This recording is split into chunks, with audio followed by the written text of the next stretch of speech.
everybody. How we feeling today?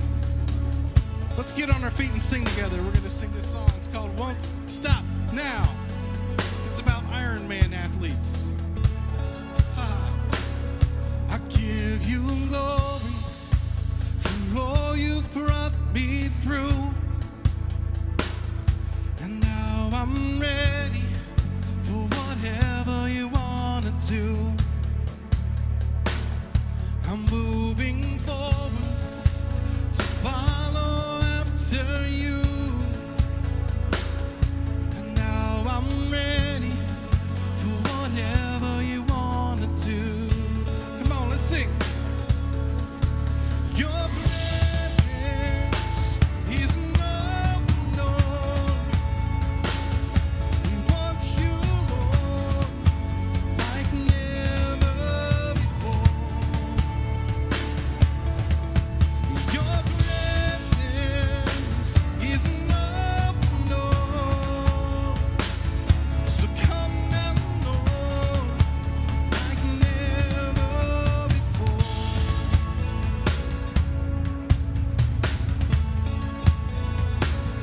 In every season, your grace has been enough. And I'm believing that the best is yet to come. Cross before me, I hope on things above.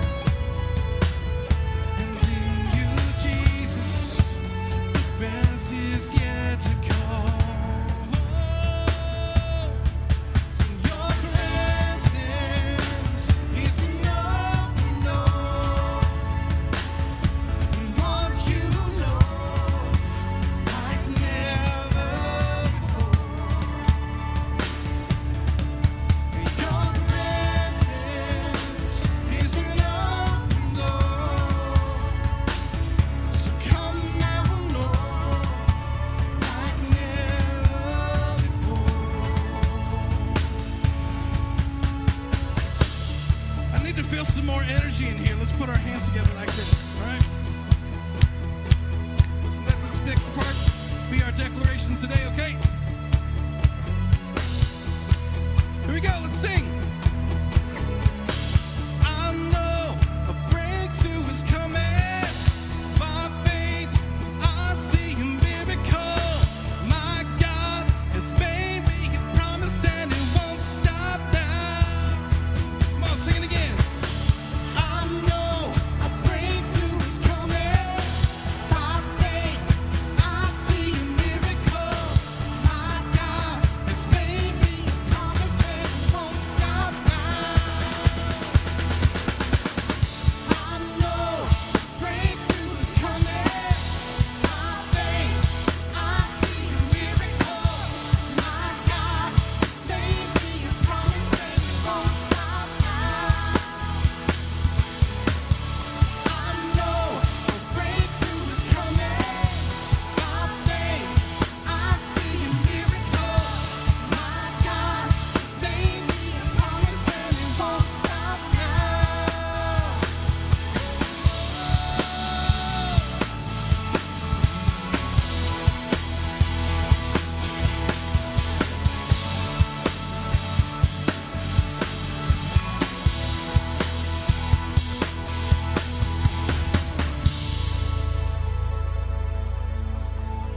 All right, let's hear your voices sing. Come on. Your presence is an open door. We want you, Lord, like never before. Your presence is an open door. So come now, Lord, like never before. Oh.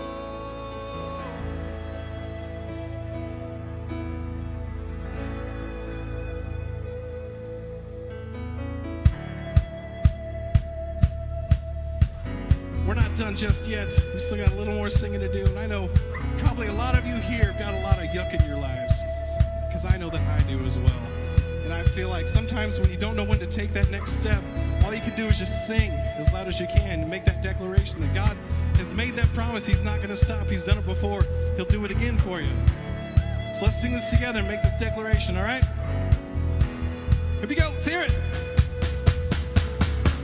'Cause I know a breakthrough is coming. By faith, I see a miracle. My God has made me a promise and it won't stop now. Come on. I know a breakthrough is coming. By faith, I see a miracle. My God has made me a promise and it won't stop now. I know a breakthrough is coming. By faith, I see a miracle. My God has made me a promise and it won't stop now. I know a breakthrough is coming. By faith, I see a miracle. My God has made me a promise and it won't stop now.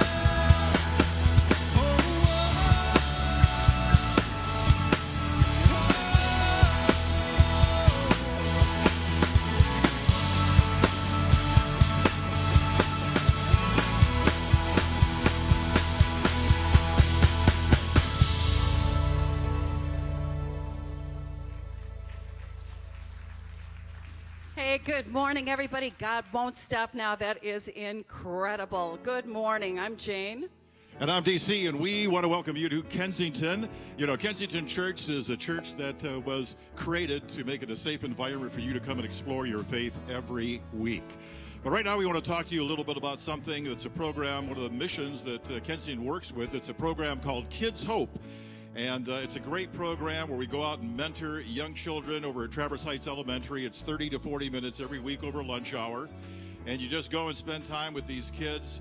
The young man that I had last year, his name was Noah, a fifth grader. He had waited a year and a half for a mentor. And the first time we met, he came running up to me, introduced me to all of his friends, and said, "This is my mentor, this is my mentor." And really made me feel special. And after that, we just grew a bond, had a great time together. We laughed, we played games, we did crafts together, and most importantly, he reintroduced me to dodgeball, where the item was to get DC out as quickly as they possibly could. But it was a great time, and man, it was just a great experience. Jane, how about you? I had a second grader named Trinity, and let me tell you, we can't talk about Jesus, but we can show these kids Jesus, and that is exactly what we did. One week she gave me this. It says, "You are a good friend." I don't know if you can see that or not, but that's what Kensington is asking you to do by getting involved with Kids Hope. I know, I almost started crying when she gave me that.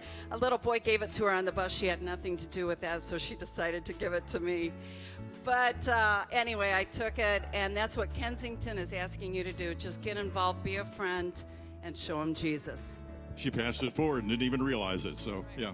Well, listen, if you want to find out more about it, if you feel that nudge like we felt when we heard about Kids Hope, you know, Kids Hope is something you don't have to do, you get to do it. So if you want to find out more, contact Brianna.Motley@kensingtonchurch.org.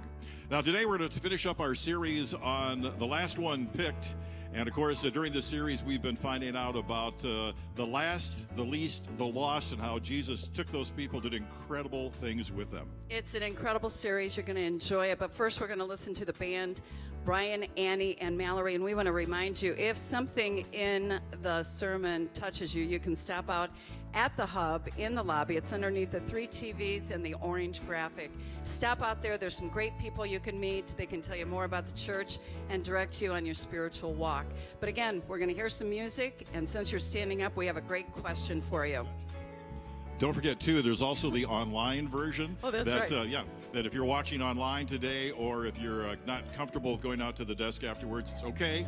You can just go online to this digital platform we created. It's called thehubtc.com. Log on there, and one of our staff will get back to you quickly with any questions that you might have. So, okay, now we're ready for some music. Yeah, with Brian, Annie, and Mallory. Pretty incredible. But first, we have a question for you. How many of you wanted to participate in Iron Man competitions? Iron See, Man. I wanted to do that. I got the clothes Raise out, your the hand. ironing board, the iron, and then Jane said, no, that's not what it's That's about not at all. it, everybody. No. So, Now, we have another question for you. What will you be doing over Labor Day weekend? Thanks for being here. good morning. Hey everybody, this is Patrick, and I just wanted to say thanks again for watching our service today online and being a part of this community. Now we know that you might have some questions as you watch the service today and want to find out a little bit more information about who we are. And so we've created an environment for you to do just that. Simply go to startingpoint.today. That's startingpoint.today and fill out a short form, and one of our staff members will reach out to you very shortly and answer any questions that you have about our church and about who we are. Again, thanks so much for watching. We'll be back at the end of the service today to give you a little bit more information, but we'll see you here in just a few minutes.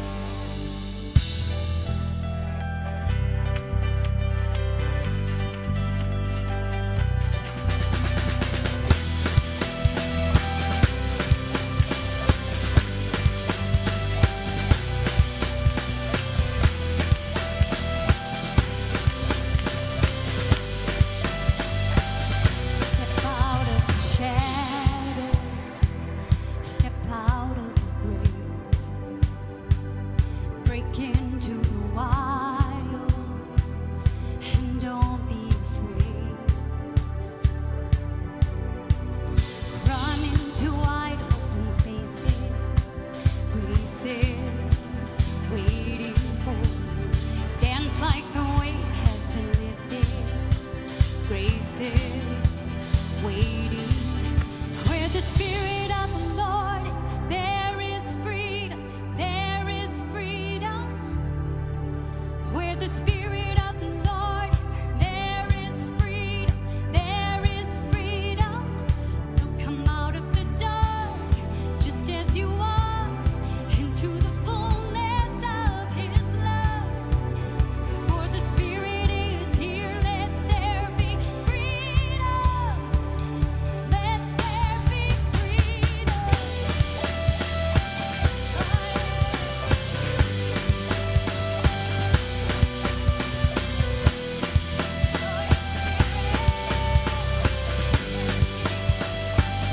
Bring all of your burdens, bring all of your scars.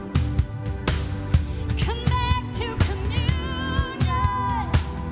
Come back to the start. Run into wide open spaces, graces waiting for you. Dance like the weight has been lifted. Graces waiting. Where the Spirit of the Lord is, there is freedom. There is freedom. Where the Spirit of the Lord is, there is freedom. There is freedom. So come out of the dark, just as you are, into the fullness of His love. For the Spirit is here, let there be freedom. Let there be freedom.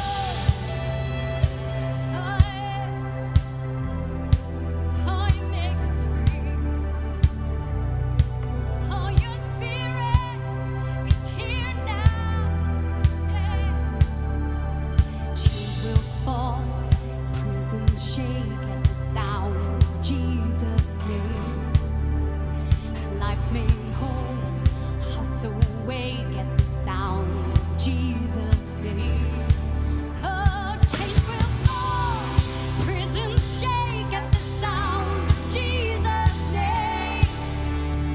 Hearts made whole, hearts awake at the sound of Jesus' name.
Grace is waiting for you.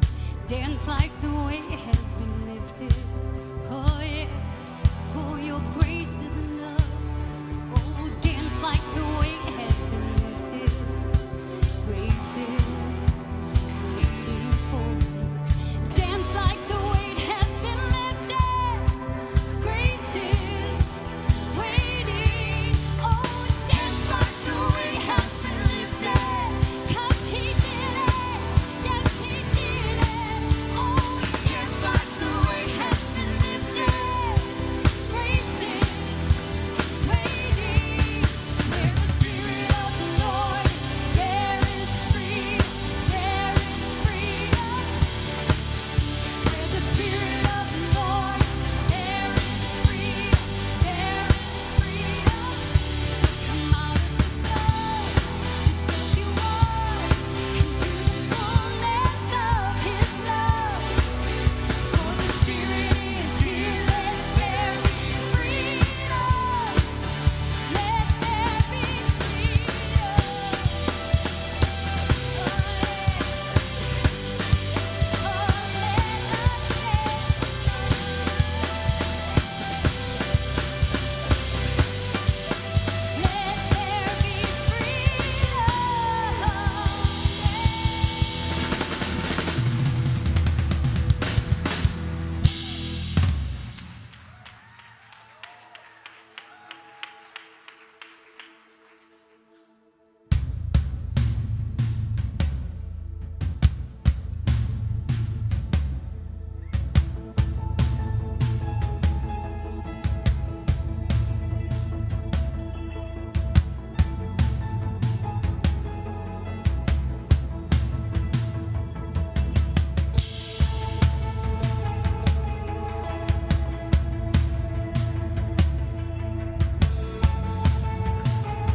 I don't wanna be afraid every time I face the waves. I don't wanna be afraid. I don't wanna be afraid. I don't wanna fear the storm just because I hear it. No, I don't wanna fear the storm. I don't wanna fear the storm. Peace, be still, say the word, and I will set my feet upon the sea till I'm dancing in the deep. Oh, peace, be still, you are here, so it is well. Even when my eyes can't see, I will trust the voice that speaks.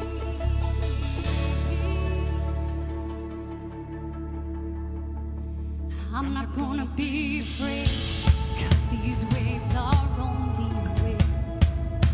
Oh, I'm not gonna be afraid. No, I'm not gonna be afraid. I'm not gonna fear the storm, 'cause you are greater than its roar, yes. I'm not gonna fear the storm. I'm not gonna fear it all. Peace, be still, say the word, and I will set my feet upon the sea till I'm dancing in the deep. Oh, peace, be still, you are here, so it is well. Even when my eyes can't see, I will trust the voice that speaks. Peace, yes, over me.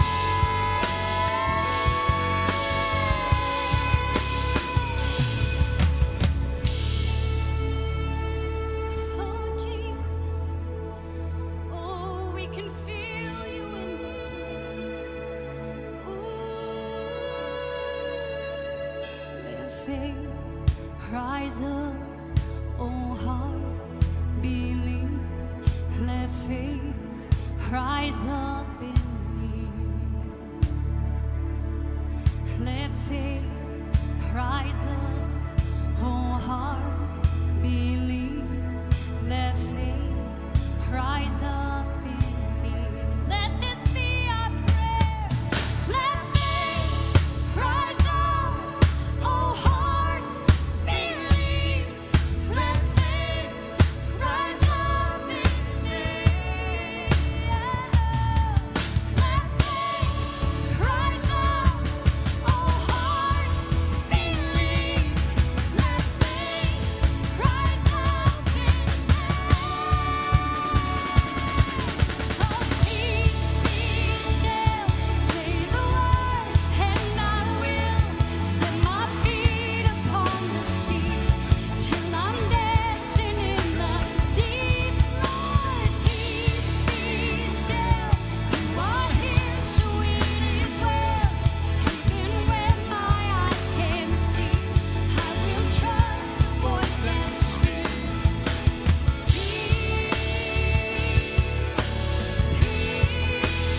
We've been doing that song for a while now, and I love it, and especially when we get to the bridge, and it talks about like the "oh heart believe," like the internal conversation that sometimes all of us have with ourselves, just trying to like muster up belief, or something difficult happens in our lives, and we're trying to figure out how to navigate it. And you're almost like telling yourself, like, just have enough faith, or just believe. And I love this about Christianity. I love this about the New Testament authors, is that that's not like a new emotion to us 2019. Like, that's something that's true of people throughout the course of humanity, where there's these moments that happen in our lives and they cause us just go, I don't know if like in and of myself I believe enough or have enough faith, or I don't know what to do in these moments. And especially when those hard times come, what we find is this anchor point, and the anchor point isn't ourselves, and it's not our striving, and it's not our like mustering things up. It's a rest that comes in knowing that God isn't distant, and even when it seems like he's not close, he is still with us through all of those moments. And so throughout the course of this month, you've got to hear story after story of people who have been baptized at our church, and people who's kind of walked in some ways difficult roads and found redemption and found all these sorts of things. And so today, you're going to get to hear one of my favorite stories, even that we've heard so far, and it's from my friend named Sean. And Sean experienced a very difficult moment of life, and then found faith in a deep way, a deeper faith through friends and family, and through those circumstances. So I'm going to ask you to have a seat. We're going to listen to Sean's story, and then we're going to see Sean get baptized. So let's watch this together.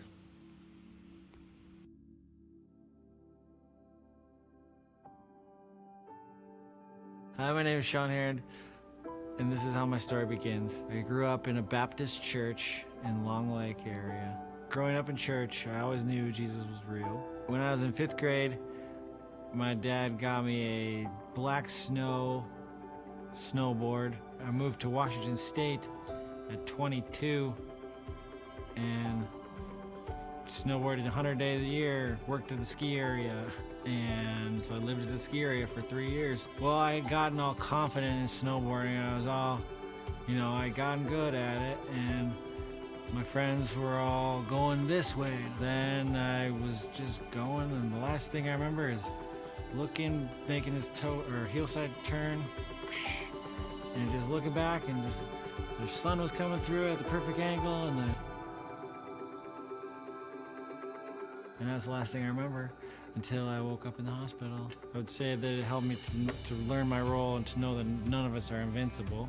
I feel like being baptized is the next step in my spiritual journey. What I love about Kensington is every time I come here to Sunday service or render, there's always a message leading towards hope. I would like to thank my mom, Tammy, my dad, Leonard, my brother, Jesse. I would like to thank them all for always being there for me, and being a big reason for my decision to become baptized today.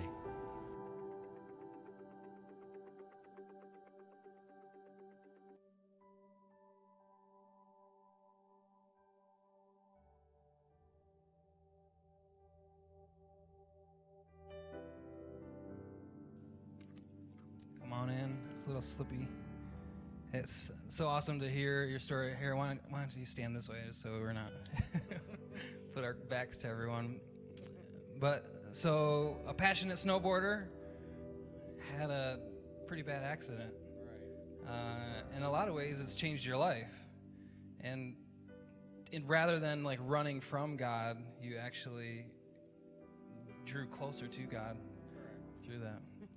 So, it's my pleasure to be able to baptize you. So just to reaffirm, Sean, that you have given your life over to Jesus as your Lord and Savior, and that you want to live with him and for him for the rest of your life. If so, say, yes, I want to live my life for Jesus. Yes, I want to live my life for Jesus. That's awesome.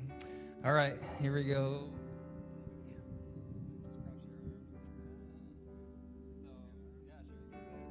It's my pleasure to baptize you in the name of the Father, and the Son, and the Holy Spirit.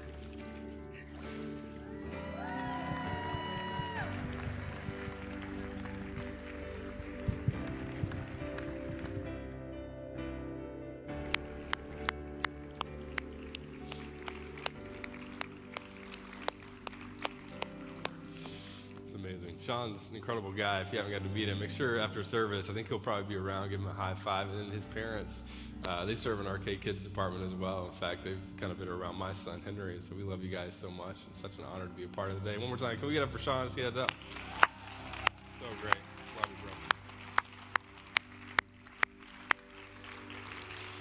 Funny, one of the things I love about our church so much is that if you're new to our church, if it's your first time, you're really amongst a group of people who are asking similar questions, and you've probably asked about your life, about faith, about God, about things that feel beyond you, and you're amongst a group of people who continually ask those questions. Like, none of us are immune to that. But I think so many of us, even in our journey, have just found peace and comfort in knowing that, that what Jesus did for us isn't just like an out there thing, like a one day thing, just not just an eternity thing, but it's a like now thing. Like Jesus is working in our lives in this very moment. And so if you call Kensington home, if you volunteer here, as we've said this every week, as you give here, all of those things, all these stories that you've heard are made possible just because of people just like you. So we want to say thank you so much for partnering with us with what we do locally and all over the world as well. And I always tell people, if you're new to our church, you're amongst some of the most generous people on the planet. A lot of people just slice off a portion of their income, give to this place. And we want to say thank you to all of you who do that. And then throughout this month, too, we've kind of jokingly said, some of you have called Kensington home. You've been attending for several months, or you've been attending for a couple of years, however long it is, and you kind of like almost jumped in, but you're not quite ready to jump in, which I love talking about that. So some of you, if you're not volunteering, but you've been around, and somebody asks you, where do you go to church? And you like accidentally said Kensington, we'd love for you to jump on board fully with us, whether that's in like giving or serving. And so there's a couple ways you can give here. We're going to invite our ushers to move forward. You can give really digitally. That's how most of us give. And you can give through text messaging. So you can just text the word Kensington to 77977. That's one of the easiest ways to give. My mother, who wanted me to correct a few weeks ago, I think I said she was 72. She wanted me to make sure that you knew that she is 71. So now we're clear. Love you, Mom. If my mom, who's 71, can do it, you can do it too. Just text the word Kensington to 77977. You can give in less than 10 seconds on the Kensington app. Also on that app is all of our resources. You can get messages, content, small group material, everything there as well. Or you can go to kensingtonchurch.org/giving. That's a great way to be a part of it as well.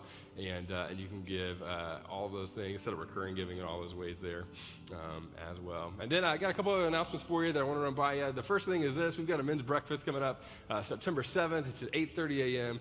We'd love for you to be a part of this. There's going to be a great speaker that's going to be there, and then a great opportunity for you to come, eat breakfast, meet some guys. If you attend on a weekend, like, I haven't really been able to meet people, and you know, your wife keeps nudging you, you need to make friends at church, or you at least need to get to know somebody at church. It's a great opportunity to do it and have some bacon as well. I know we say breakfast. I genuinely think it's just bacon. I really think that's all we give you. So we'd love for you to be a part of this. It's going to be a lot of fun, so join us for this. Then on the opposite end of the spectrum, we heard like the women kept just getting jealous during a men's breakfast, but what about me? So ladies, we have a thing for you as well. So Women's Garden Party is coming up September 16th at 7 p.m.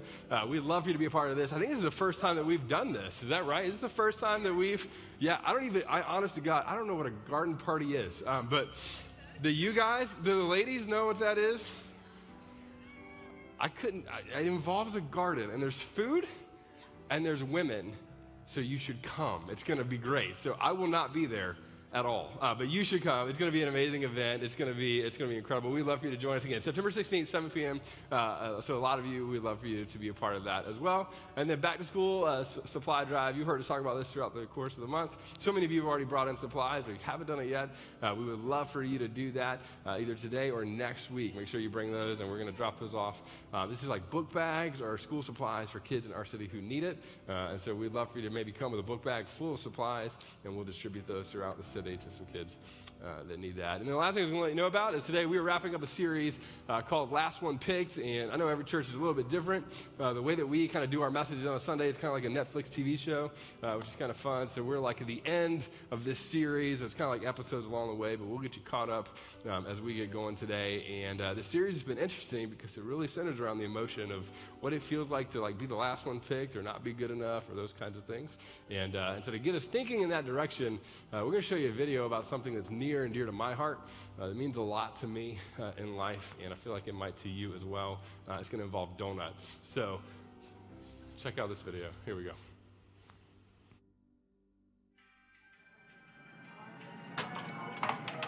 Hey. Can I help you?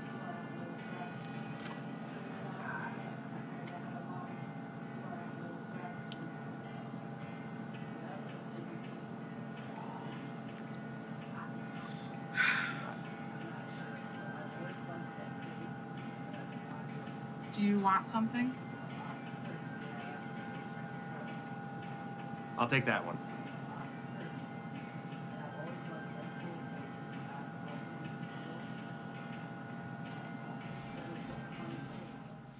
Like, I'm sure there are worse emotions in the world. I just don't know many of them that top, like, finding, like, out that they don't have any good donuts left. Anybody else? Am I right? How many donut people do we have out in the audience real quick? How many of you are like, you're genuinely a fan? How many of you, let's be really honest, how many of you have gone to Great Wolf Lodge just to get a Dunkin' Donut? Anybody done that other than me? Yeah. You're not going to the lodge. You're literally just going to get a 12-pack? That's not it. That's not how you would say that, is it? Nope, dozen, because we say dozen rather than 12-pack when we get donuts. And I don't think they sell that at the Great Wolf Lodge. I don't know. See somebody coming down the side. That's a whole different talk. Anyway, so, but yeah, it's amazing. Like, we just love it. And then you've seen this before. There's all these emotions about, like, the last one picked, especially if you get a donut, you kind of laugh. You're like, well, there's no way I want that. And then I'm always tempted to ask for a discount for the last one that looks terrible. And you can't really do that because you saw how angry the person at the counter was. Like, you're not going to do that. Like, it's just a weird feeling, like being the last one picked or picking the last thing as well. And we've said this throughout the series that for many of us, like, last one picked is an emotion that you felt as a kid. Right? Like it was a dodgeball game or there was a kickball game and, everybody else got picked but you, and you were like the last person, and, it was between you and somebody else, and, there's always that awkward moment where they get picked and then it's just kind of silent, and then somebody makes a weird joke, and then eventually you get on the team. And then for me, what was fun is, I think I shared this a few weeks ago, we did office chair basketball at our church, at our staff meeting, and I was the last one picked. So right before the series, I got to experience what that was like, and it was devastating. It was devastating. And you just feel like, oh, it's just a terrible thing. And then the older that you get, this is even more fun, the older that you get, it's different because it's probably not dodgeball, or if it is dodgeball, it doesn't bother you as much. But for some of you, it's like a promotion. Like you watch somebody else and they get promoted and they, get promoted over you, and you feel like you should have been promoted because you have all the skill sets and the talent, the experience, and you just find like everybody else seems to get what you deserve, and you're the last one picked for whatever that is, and that's hard. And as an adult, we don't talk about this either, and this is kind of hard. Maybe you talk about it with your spouse, maybe you don't, but even in like friend groups or relational groups as well, like you'll see this, like you might be the one person that gets left out of the text, or you're the one person that gets kind of left out of the group thread, and it just feels awkward. You don't want to say anything, and then you're good at like making a sarcastic joke to make it feel better, but at the end of the day, like you still feel bad, right? Like you just feel this emotion over being the last one picked. And then for some of us, and then we'll jump into the talk, for some of us, it happens in our family, right? Like how many of you have siblings? You have brothers and sisters? Yeah, okay, so you know this. I'm an only child, so I don't really get this. But I would say, like, I hear people all the time that there's, a couple siblings, 2 or 3, and you know which ones are the favorite, right, in your family? Like, I hear this all the time. Like, you would never ask it, or your parents would probably never even say it out loud, but sometimes you grew up and you felt like you were the least favorite kid that your dad, like, man, your dad liked you and he loved you, but, he really liked the other 2, right? Or you'll hear people brag about their kids every once in a while, and 2 of the siblings, like, well, here's this and here's this. I was at a wedding this past weekend, and this happened. I was talking to a random guy that was there, and he told me about 2 of the 3 kids, and then I had to ask about the 3rd one. And you're like, well, I would never do that. And I'm like, nah, that happens a lot, right? Like, you just, that was a great voice. Like, you feel it, right? You feel it in those moments. Now, today what we're going to do is we're going to launch from that. We're going to be talking about a few things specifically around that. But part of the reason that many of us are last one picked is because we messed up the first time. You ever seen this? Even when you were a kid, like if you weren't good the first time you played basketball on the team, like it was weird for you to get picked the next time. Or if you're in a friend group and you say something really weird or awkward and you didn't even mean it, you didn't mean it to come out that way, it seems like you didn't get invited back. And what we all crave in those moments for ourselves is like a second chance, right? Like there's something in you that just says, hey, look, oh, shoot, I messed that up, that's not who I am, right? We ever caught ourselves saying that? Like you don't get it. Look, I'm so sorry. I'm usually not this awkward. I say that on a daily basis, like I'm usually not this weird. I'm sorry about that. And we all crave this second chance. Now, what's interesting for many of us, and again, you wouldn't say this out loud, but you're in church, so you can't lie for the next few minutes, right?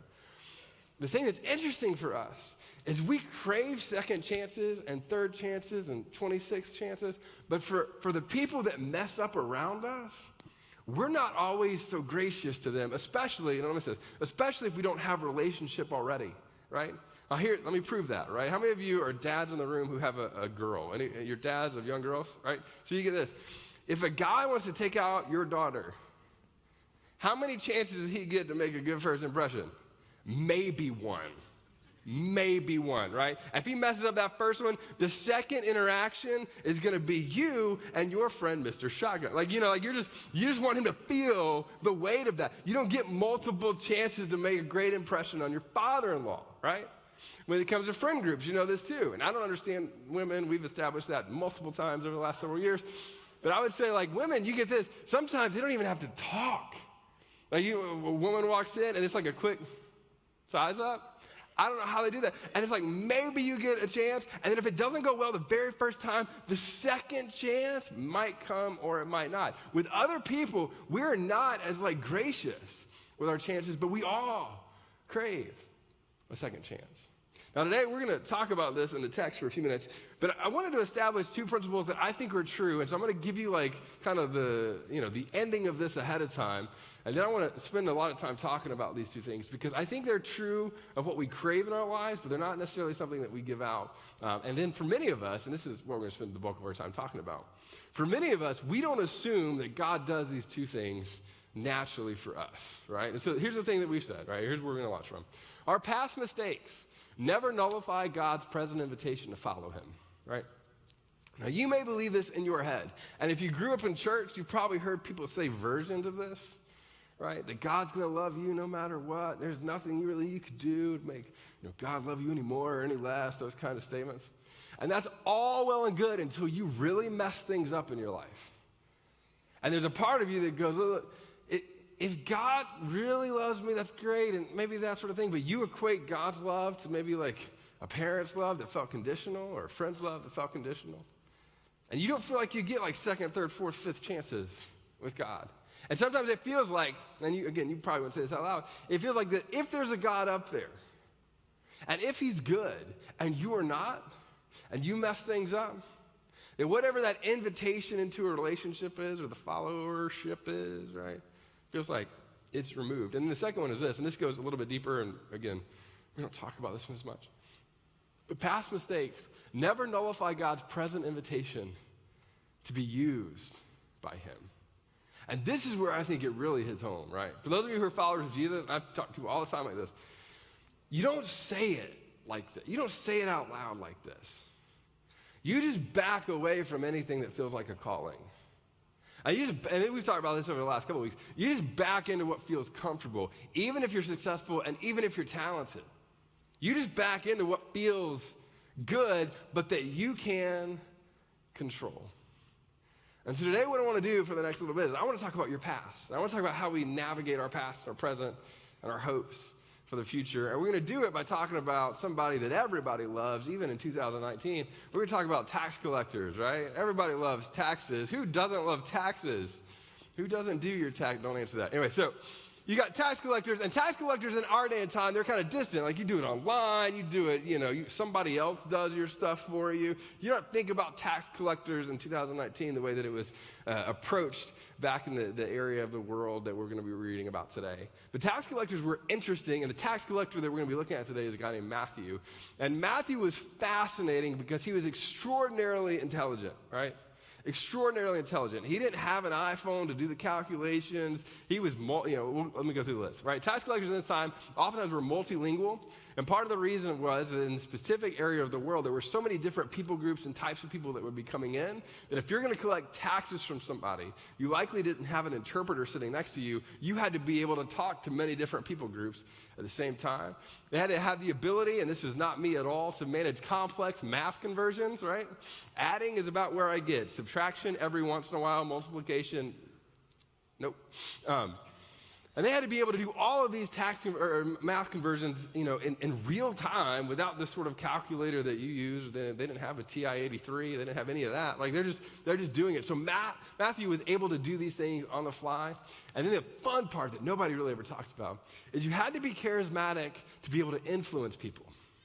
And the reason that this was true is that oftentimes tax collectors, they would not only receive money for the taxes, but then they would pay themselves on top of that.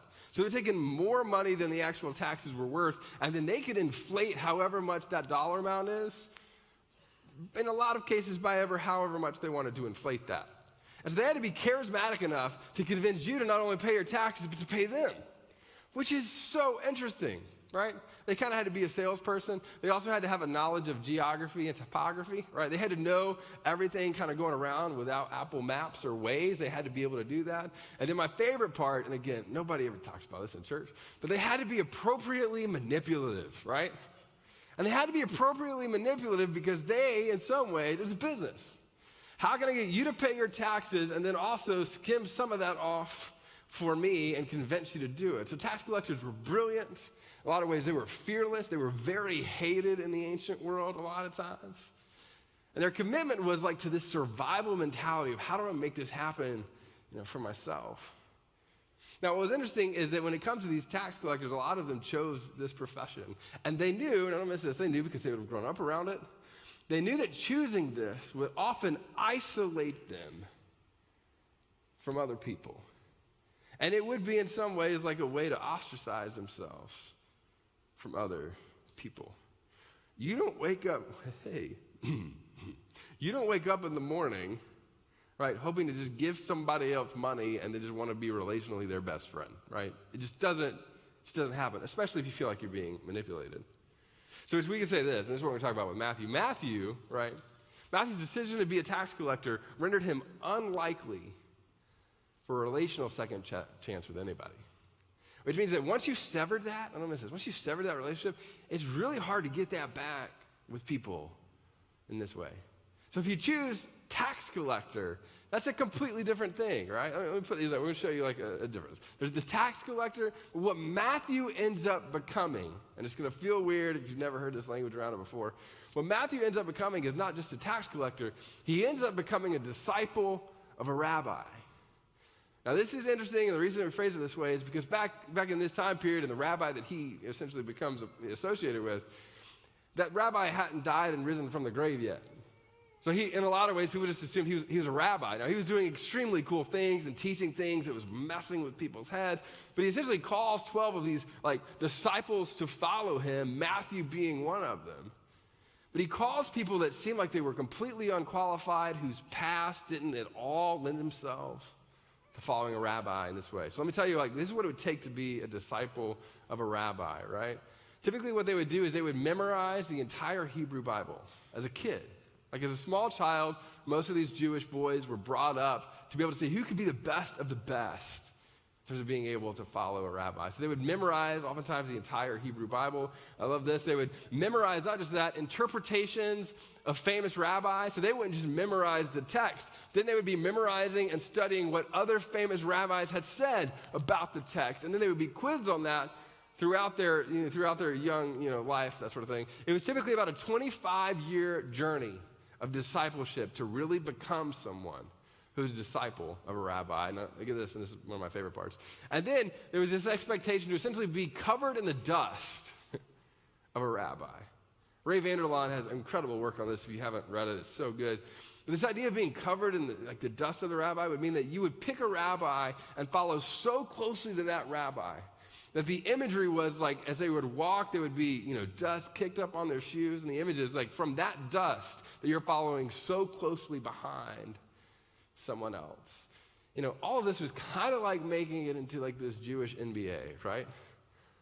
That's your odds of becoming one of these disciples of a famous rabbi at the time. And then we find Jesus entering the scene as this incredible rabbi, this incredible teacher.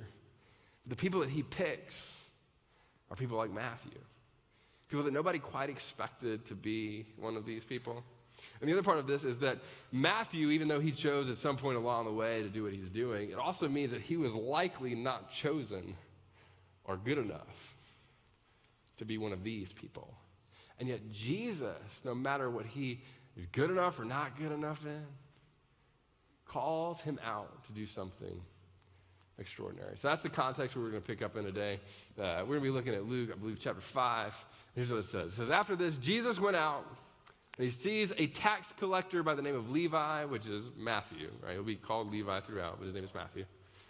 The guy sitting at his tax booth. Now, this is an incredible thing that I want you to visualize as much as possible. How many of you ever did a lemonade stand as a kid? Anybody? You remember a lemonade stand? You built these for your kids? Let's just imagine that for a second. It's an adult lemonade stand. The only difference is he's stealing your money, which is a lot like your kids with lemonade stands. It's perfect. So, yeah. So he's sitting at this stand. People are coming. Essentially, they would come in. They would know what they're going to do. And Jesus is walking straight out of this scenario where he heals somebody and is a part of this miraculous thing. And he's already frustrating the religious elite. And he essentially does something that frustrates the religious elite, and he's about to do something that's going to frustrate them even more because they don't understand what he's doing. So he walks out of this beautiful scenario. He walks up to this tax booth lemonade stand place, and he says, look, Levi, Matthew, he says this, follow me. Follow me. Now, what's like between all these lines that we don't see is when a famous rabbi walks up and says, follow me. It's a big deal. This is an emotional moment for him to call Matthew out of what he's currently doing, being ostracized, tax collector. And it says Matthew got up, Levi got up, left everything, and followed him. Now, I was trying to figure out like what this would be equated to. Now, you probably don't feel this as much, but how many of you played wiffle ball as a kid? Anybody play wiffle ball when you were a kid? Anybody? Yeah. How many of you play wiffle ball as an adult like me? Anybody else? Like, yeah, I would do that all day long. I have a bat that I taped up. This has nothing to do with the talk. And it like Wonder Boy from The Natural. Do you remember this? Anyway? Great, just me. We'll talk about that later. Anyway, I love wiffle ball. But this is kind of like equating like you're playing wiffle ball maybe, and then somebody comes up and is like, hey, you're going to come with me to do, like, the real thing. You're going to the majors.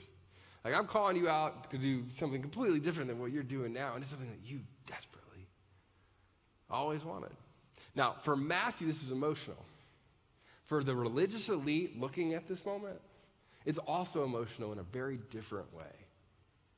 They're watching Jesus pick people to follow him that should not be following him in this way. In fact, we say it this way. Jesus invites the least likely, hated, rejected, dismissed, and unclean in Jewish society to follow him and be one of these disciples.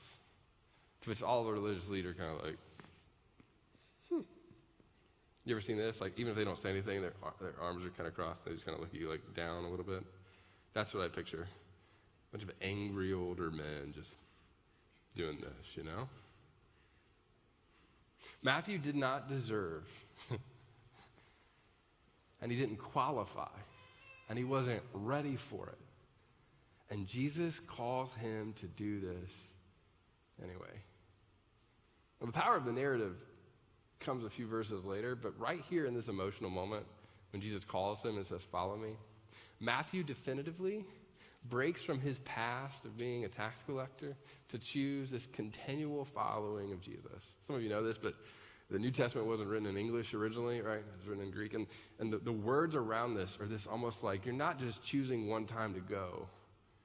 The words around this paint this picture of this like he chooses and he continues to choose to follow this rabbi. Now, the part that I think is interesting, because I tend to be like the religious elite person, like that doesn't make sense, that's not logical, you should not do that. The internal question that they were really wrestling down, the tax collector and a thief, was who are the real objects of God's divine mercy? Let us think of it for a second. Who is the real object of someone who should be and could be forgiven by God? Because most of the religious elites, they were rule followers. They kept things in the ways that they should be kept. And then Jesus picked somebody who wasn't doing that in the ways that they thought they should. Now here's what I'm going to poke at for you. You ready? Most of us, even if we didn't say it out loud, have a person or a category of people that we don't believe should experience the blessings of God. Most of it. Now you wouldn't say it out loud. But there is a category of person or persons or people or in-laws or distant family members or crazy uncles or that one coach that deep down you don't think should receive the blessings and or mercy of God. It's like you don't want them to go to hell. You just want them to be a little bit miserable on earth, right? which is what the religious leaders are kind of standing around going, but he chose that. But he chose to be the tax collector. He chose to steal and manipulate and to be charismatic and do these things. And Jesus steps into that. What happens next is even more fun for the religious elite. It says this. It says, then Levi, or Matthew, held a great banquet for Jesus at his house, and a large crowd of tax collectors and others were eating with them. Now, there's so much humor in this, and the way that Luke writes it is so funny because he's going, not only are the religious elite going to be a little bit frustrated around all this, and not only were they already going to be a little bit frustrated, but then Matthew goes, look, I'm leaving and I'm going to follow you and I'm going to be a disciple. And not only that, here's all my other sinner friends. Let's have a party. And Jesus is like, score. Let's go. And they go have the party. Matthew chooses a completely new direction with his life, but Jesus enters into the space that was his old direction. He enters into the space that was even more of the people that were undeserving of the presence of a holy God. And he walks in, and then finally, like, this is where it's too much. Now, I don't know what all was happening at this party. It's probably one of those parties. The religious elite are part of it, and watch their response. I love this. But the Pharisees and the teachers of the law who belonged to their sect, they complained to his disciples. They didn't complain to Jesus, because Jesus continually made them look dumb. They didn't do that. They went to the other disciples and complained. It says, why do you eat and drink, and can we say this together, with and? Oh, that's good. It feels good to say it out loud, right? Why do you eat with tax collectors and sinners? Now, I love the implication. Why would you allow God's mercy, and not just mercy, but grace, and not just grace, but like blessing, and not just blessing, but like presence, love, support, and good things happen amongst all those sinners, amongst all those people that hurt you, amongst all the people that have wronged you, amongst all of the people who weren't deserving of grace? And it's almost like Jesus overhears them. And I don't know how he overhears them. I don't know who exactly was talking. Or maybe just Jesus, like, Jedi knew. I don't know. Thank you. He says this. He says, it's not the healthy who need a doctor, but the sick. Hey, don't miss that. I didn't come for all of you that seem to have it all together, even though you're not happy. It's not the healthy who need a doctor, it's the sick. Where else would you have me, is essentially what he's saying. I have not come to call the righteous, but the sinners to repentance. This is what we talked about last week. I've entered into this world with Matthew because Matthew in some ways is moving in this direction, and all these other sinners that are Matthew's friends, they're moving in this direction, and I came that they would pause and turn the other direction and be so curious by this scandal of love and grace that they would begin to move towards God rather than away. Now, I love this, and here's why I love this. Because Matthew's past could have disqualified him from this experience altogether. In fact, for this religious group of people, that's what they felt like probably should happen.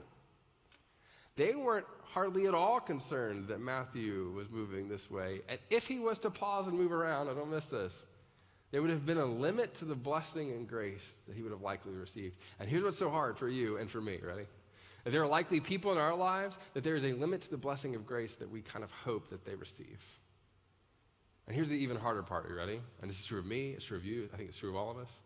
That there are people in our lives who we've messed things up to the point, and we've hurt people, whether you did it intentionally or unintentionally. You've done things to people that would look at you and go, there probably should be a limit to the grace and mercy and blessing that I would extend, that I expected to be extended. And then the harder one, and this is the really honest one, you ready? For many of us in the room, and we've said this throughout the series, your past and your baggage and your limitation and your brokenness is so real and so full in your eyes that sometimes you look at you and go, I feel like I'm moving this way, away from God, because there is a limit to what I deserve and what I should get and the blessing from God that I should receive. Why? Because you know what you did. And you know who you hurt. And you know that you enjoyed it when you did it. And you know that right now there are things that you're doing that deep down you wish you weren't doing. But you're doing them. And you did it on the way over this morning. You picked a fight with your spouse because you could. You did. I didn't. You did.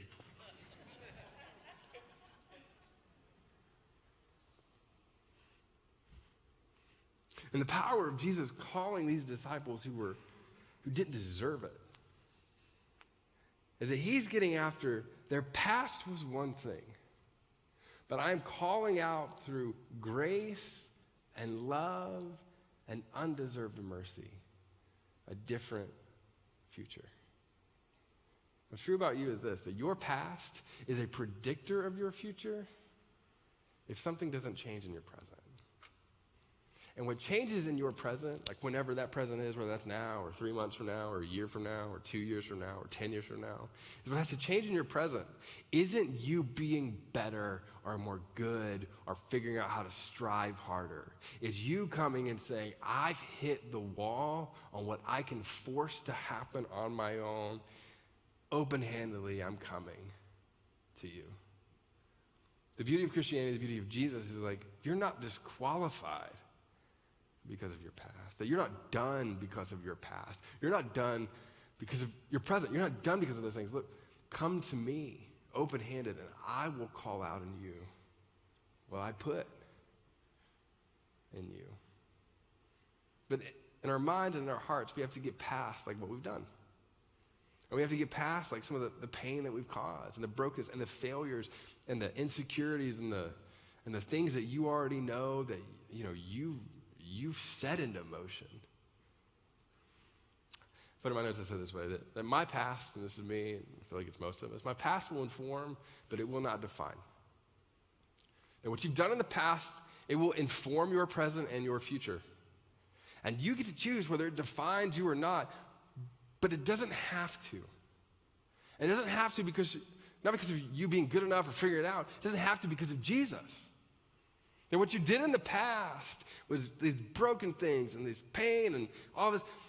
But Jesus goes, look, I've come to make that whole again. And not whole again in the sense of like it didn't happen, but whole again in the sense that I'm taking all those broken pieces and I'm making something new, and not only new, but usable, and something that's filled with mission and purpose. And then you go with all of that as this new creation into the world. But you kind of have to decide, like, I'm not going to allow my past to define my present or my future. That was my past. It will inform my decision making. It will inform what I've done. It will inform where I'm headed. But it will not define me, because as a follower of Jesus, I am new. Second thing is, like, my future is built one choice of direction at a time. Don't miss this. That you being a part of this, like, building of your future means that there are moments, and there's all these moments in our lives, in thousands of categories, where we either choose to move away from God or pause and choose to move towards God. And in those areas, come on, especially those of us who are followers of Jesus, if we're really honest in the room, there are certain areas that feel easier to us than others to move in the direction of God, and others that we move completely in the other direction. And Jesus is saying, I want all of it. I want all of those spaces that you're moving in the opposite direction. I want you to follow me with your whole heart, mind, body, soul, and spirit. And you get to be a part of building this future and say, I'm going to choose to follow you open-handedly with my whole life and move in the direction that you called me to move in. And the beauty of the present moment, and we'll wrap up in a second, is this: that the decision to affirm or reaffirm a direction is presently mine right now. Like right now, you will choose which direction you're going to move in. And then a minute later, you will choose which direction you're going to move in. And then 6 months from now, you're going to choose which direction you're going to move in. Which means like you can go, I'm going to love my wife really, really well. I'm going to do so great at this. And you make that decision now. And then something happens and they do that. And you're like, you know what? Now I'm going to choose it all over again. Ladies, let's talk about it like this. I'm going to choose to love my husband selflessly, be full of grace. And then later on, he forgets to take out the trash. And I'm going to choose now grace. And an hour later, when he still hasn't done it, I'm going to choose now grace and love. Forgiveness, it's the same thing. I've been hurt by this person, and I may be hurt again. And I'm going to figure out what boundaries to set in place that are healthy. But if they hurt me again, I choose grace, and then they hurt you. And something happens, and you go, you know what? I choose forgiveness. How many times do I choose forgiveness, Jesus?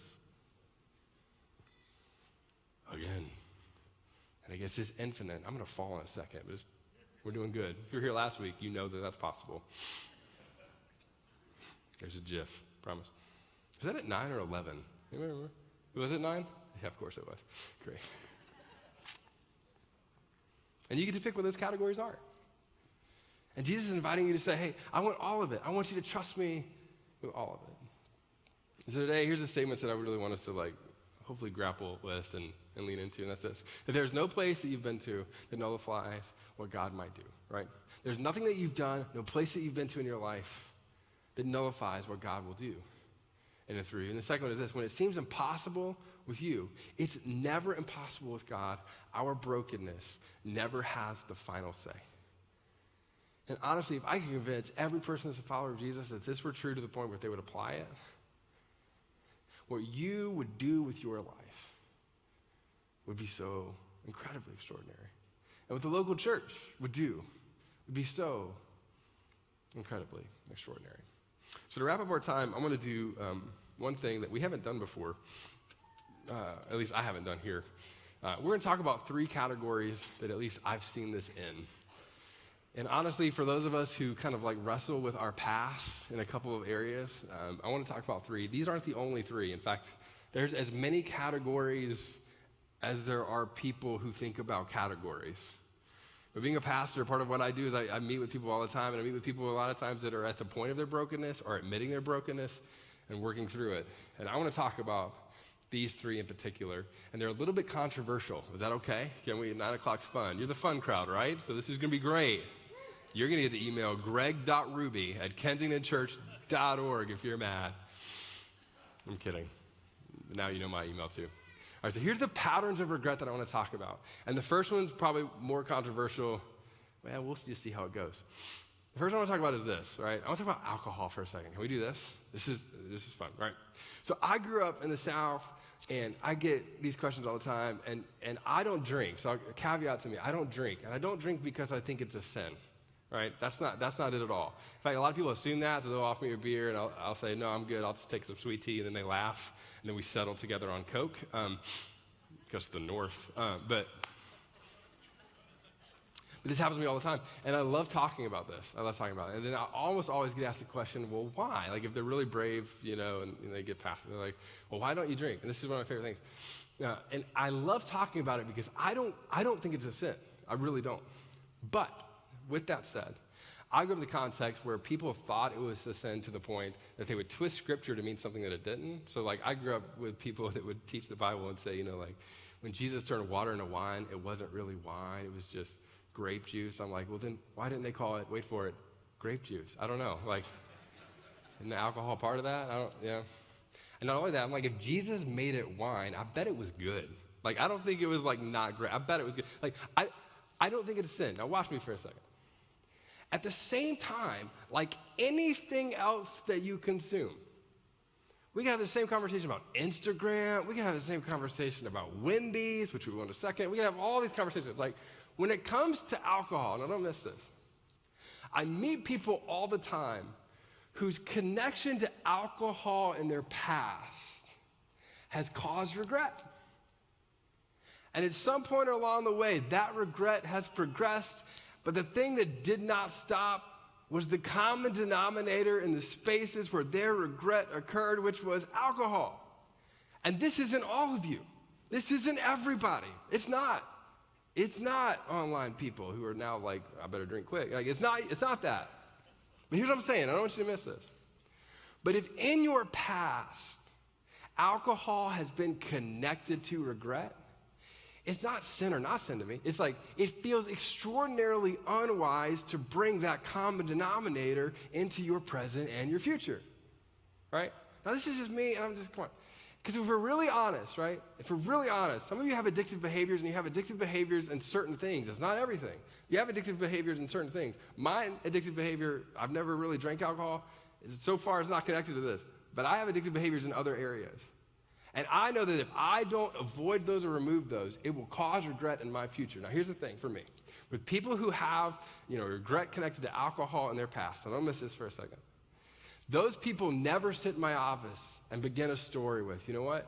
And then we drank too much, and it went great. It just doesn't happen. Those stories do not exist in my office, which means this for me, and this is for you, which means that if you use this as a way to slightly escape, there will be a day where you use it to extraordinarily escape. Which means that if you use this so that you can have whatever with the life of the party, whatever. If you use this to change you, there will be a day that it changes you beyond the way that you want to be changed. And all I'm saying to you is this, right? When it comes to your regret, it's not the whole debate about is it a sin, is it not a sin, I don't, whatever. The question that I have is like, for you, if you were going to sit with your kids at 70, 80, 90 years old, and they were going to look at you and ask you this question, ready? Ask you the question. Was it wise, not for everybody to drink, but was it wise for you to drink?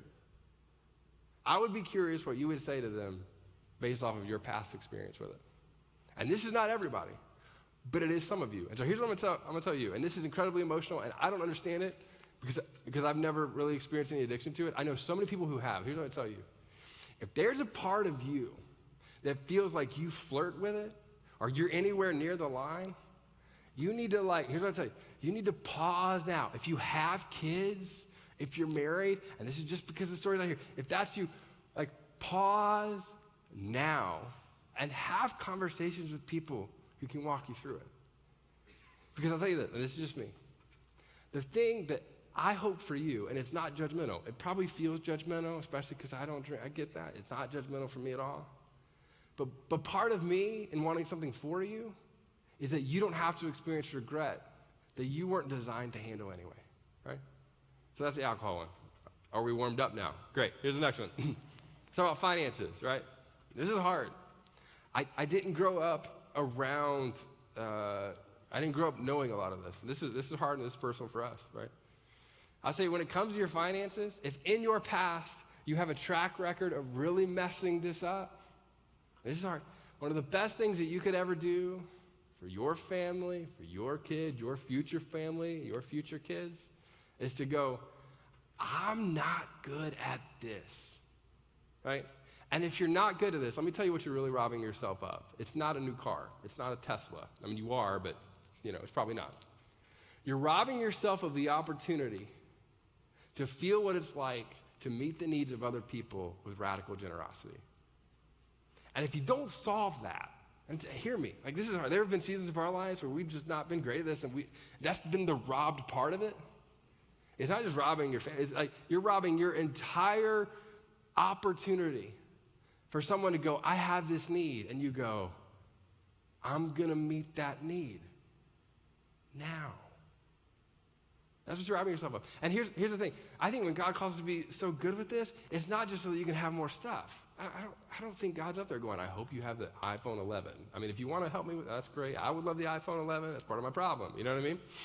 But I would say to you, what you're robbing yourself of is freedom from experiencing true and authentic generosity in your life. And that's what God calls us to.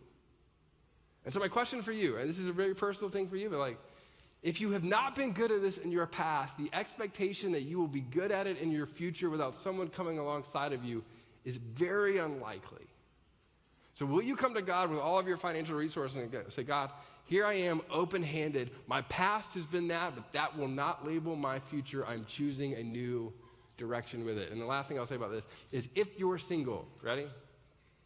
And there's any part of the voice in the back of your head that goes, I'm going to marry rich, right? Or I'm going to marry somebody who's better at it, or I'm going to, whatever you fill in the blank with, it just doesn't work that way. I mean, they have to be stupid rich, right? And then they have to be willing to fix your problems with it. Ding. Okay, last one. Health. This is mine. I mean, there are others, but like this is mine, right? Health is an interesting one because when it comes to this and your past and your present and your future, you don't feel the effects of this until it matters. You just don't. I don't. So I joke about Wendy's all the time. Chick-fil-A all the time. But they're healthy. We're good. But so here's what I say to you. Ready? I don't care how old you are or where you are on this. When you decide to neglect your health, you are abdicating your responsibility in the future to the person who loves you most and is willing to take care of you. That's what you're doing. Ignoring my health now as a 30-something, 32, 31, how old am I? 31. 30, and I'm smart. 31, right? 31-year-old person means we know Emily's going to live longer than me. I mean, we all get that. But it means I'm saying to her, if I ignore this now, I'm taking my hands off of my responsibility later. We're good enough at keeping people alive while they're sick, right? Come on, right? Which means that when it comes to my health, the more that I ignore my responsibility on this, the more I'm looking at whoever, and this is for you, whoever loves you the most and saying, I love you, I'm so thankful for you, and I will be your responsibility when my poor decision-making throughout the course of however much my life is.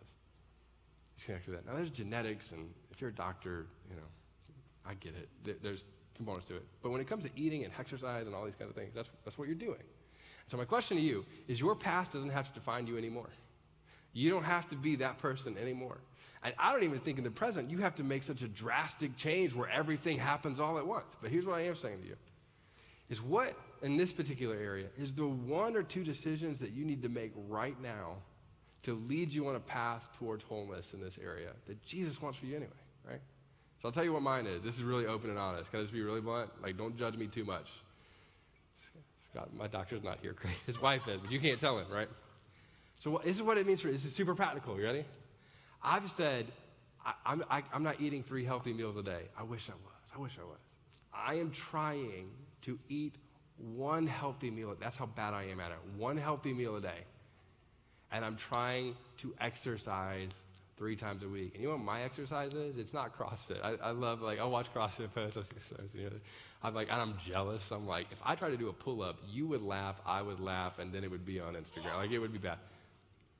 But I'm trying to walk roughly about an hour a day, which is awkward for our staff because that means, I'm inviting them to walk with me for their meetings, And then they're faster than me, and I have to keep it. It's great. But here's what I'd say. That is one small decision now for me that I'm not great at, but I want to get better at. My question is what is that for you? What is that path from I was going this way, and I'm going to pause, and I'm going to follow what Jesus has for my life? There are so many of these categories, it's unbelievable. But if you fall into any one of these 3 or have your own, it's time that I think you need to make a change because that change will help you become the person that God's calling you to be in the future. But it starts with a present decision right now. So here's the 2 questions that we're going to end. Questions are this. What current direction have you embraced that is leading you to an undesired place? Or that will lead you to an undesired place?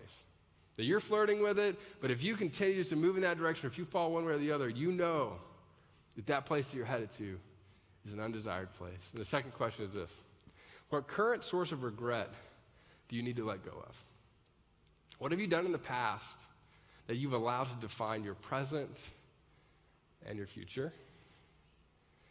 And you just need to go, that was me, that will inform me in the future, but that's not me moving forward. Because I think God takes all of us and our brokenness and moves us forward to where he's called us to go. So here's what we're going to do to end our time together today, and it'll be interesting. Usually we try to end with a song and kind of wrap it up, and do that. I don't want to do that today, if that's all right. What I want to do with you is I want to leave you hanging here. So I don't think you need inspiration around this as much as you need to go, it's just time to make a change, right? So I want to put this back up here, and I'm going to ask you to do something a little bit odd, and then I'm going to pray for you, and then we're going to wrap up. If you have your cell phone, I'd love for you to pull out your cell phone, if you would, just for a second. And then I'm going to ask you, if you would, to take a picture of this just as a reminder. I'll get out of it so we don't break your cameras or anything like that. We don't mess anything up. And I want you to take a picture of this. And then I'm going to ask you to do something with that picture if you have your iPhone or whatever. Some of you are note takers. If you do that, that's great too. But I want you to take a picture. Go ahead and take a picture of it right now. Get up there. It's a real big screen. It's like 70 inches, you know. So you're like, why don't we show sports on there? It's a great question. Oh, see, now it's a bigger screen. That's more than 70 inches, the screen. All right, get your pictures. I want you to take that picture, right? And what I want you to do is I want you to take that picture, and some of you know how to do this. Hopefully you know how to do this. I'd love you to take it, and I want you to send it to somebody right now. I want you to take that picture. It's a spouse. It's a friend. It's a coworker. It's somebody that you trust enough to have another conversation with. And here's what I want you to do. I want you to send them that picture and say, hey, I need to talk about this week. And I want you to figure out what your categories are. You're like, that's uber practical. It is so practical because all of this is practical, right? So I want you to do that. I want you to send it to somebody right now. Like, hey, and some of you are sitting next to your spouse. You need to send it to each other. It's going to be real weird, but then you'll talk about it later. Send it to somebody. Say, I need to talk about this week. And the reason I need to talk about it is I don't want to be who I was yesterday. And I want to make decisions today that are going to lead me into the future that God's called me into. Because what God does is he invites us into a greater story, and he leads us into the calling that he's placed on our lives. So I'm going to ask you to stand up. I'm going to pray for us, and we'll wrap up from there. Thanks so much for being here. Let me pray for us. Father, we thank you that you don't settle in where we currently are. God, that you call us into these deeper levels of understanding and being in the world. And I pray for the person who's here, as we start talking about some of this, like their categories immediately came to mind. And God, I ask that they would be brave enough and willing enough and trusting enough of you to take a step towards where you're calling them to be, and that you would surround them with people that will help them get there. But at the end of the day, they would come to you with a posture of open-handedness for their heart. And I pray for the person who's not a follower of you, and they were here, and for about half the message, they were disagreeing with me, which I totally get, and they're still not sure about everything when it comes to you or faith or Christianity, but they're here, and they're like, at least what's being said is where I am. God, I ask that they would ask the question very deeply with a real curiosity of what happens when they get to the end of whatever their rope is. And at that point, God, whenever that is, hopefully it's today, but whenever that is, that they would at least be willing to explore what it might mean to consider you. And when they choose to do that, God, I pray that they would get engaged with people either here or elsewhere who would guide them in that journey. And we thank you for the freedom. We thank you for the love that you have for us. And we give our entire lives to you. In Jesus' name we pray. Amen. Amen. Thanks so much for being here. See you right back here next week. See you soon. And thank you so much for watching online. We're so glad that you decided to join us today, and we hope that you enjoyed your experience with us as well.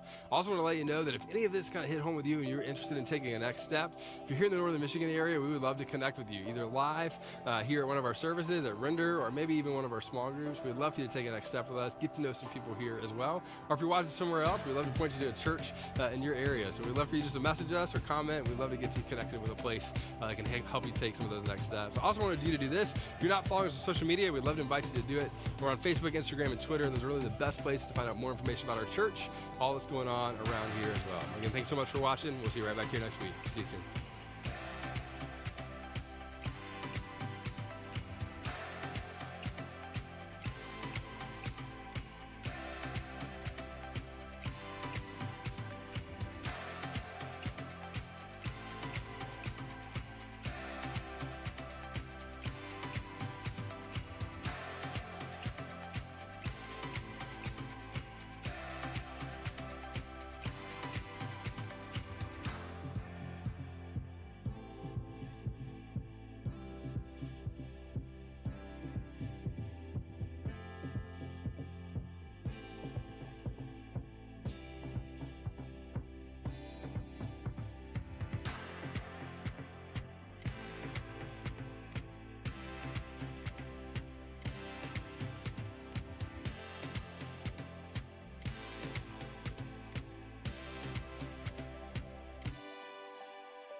our feet. We're going to sing together, all right?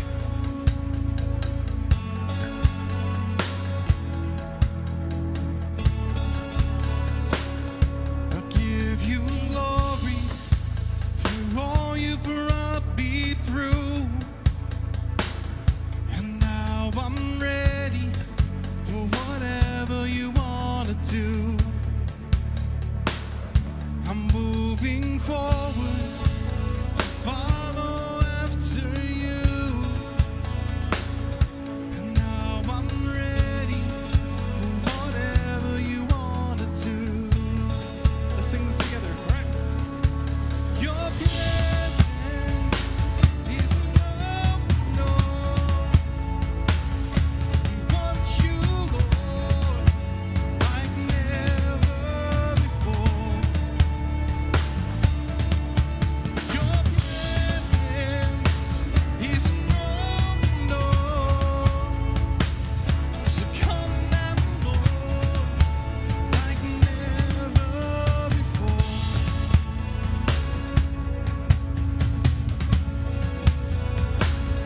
In every season, your grace has been enough. And I'm believing that the best is yet to come. The cross before me, my hope on things above. And in you, Jesus, the best is yet to come. Your presence is an open door. We want you, Lord, like never before. Your presence is an open door. So come now, Lord, like never before.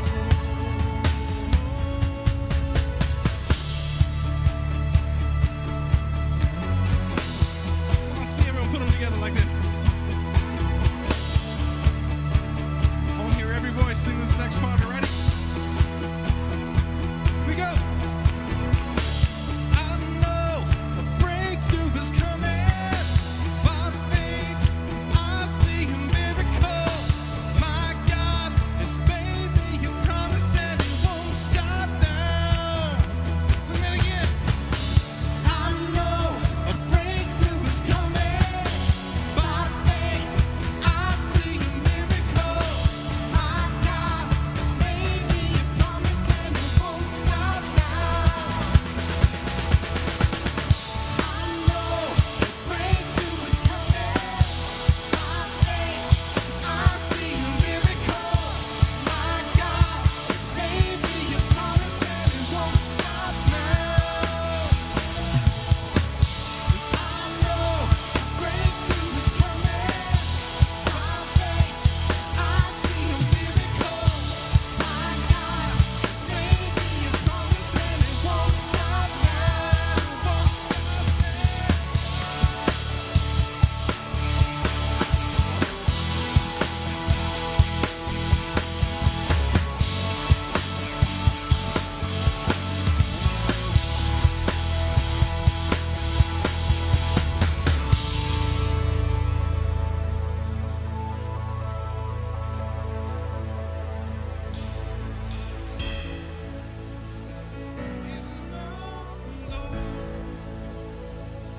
We want you, Lord, like never before. Your presence is an open door. So come now, Lord, like never before.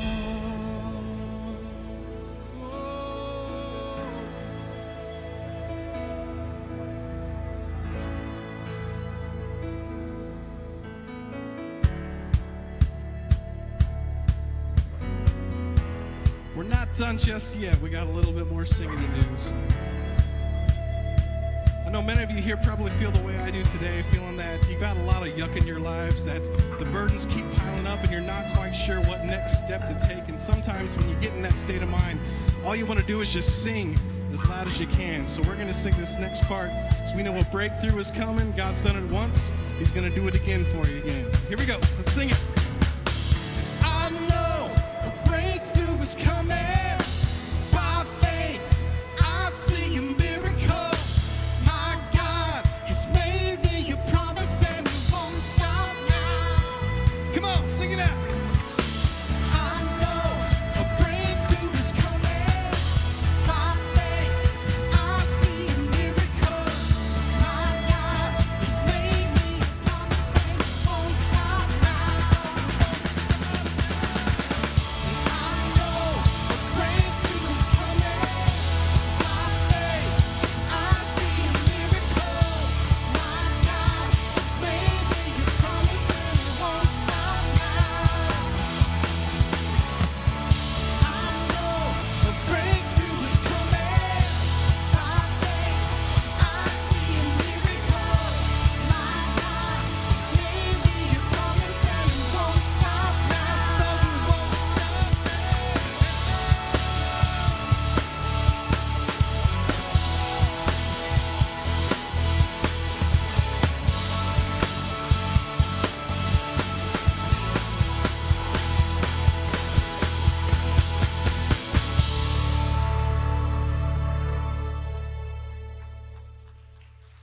Everybody, good morning. I'm Jane. And I'm DC, and we want to welcome you here to Kensington. Hope you're having a great Sunday, beautiful day today. And of course, Kensington is a church where we've created a safe environment for you to come and explore your faith every week. But today we want to talk to you about one of the great missions that Kensington works with. It's a program called Kids Hope. And once a week for 30 to 40 minutes, you go to Traverse Heights Elementary and work with a child there who really wants to have a mentor.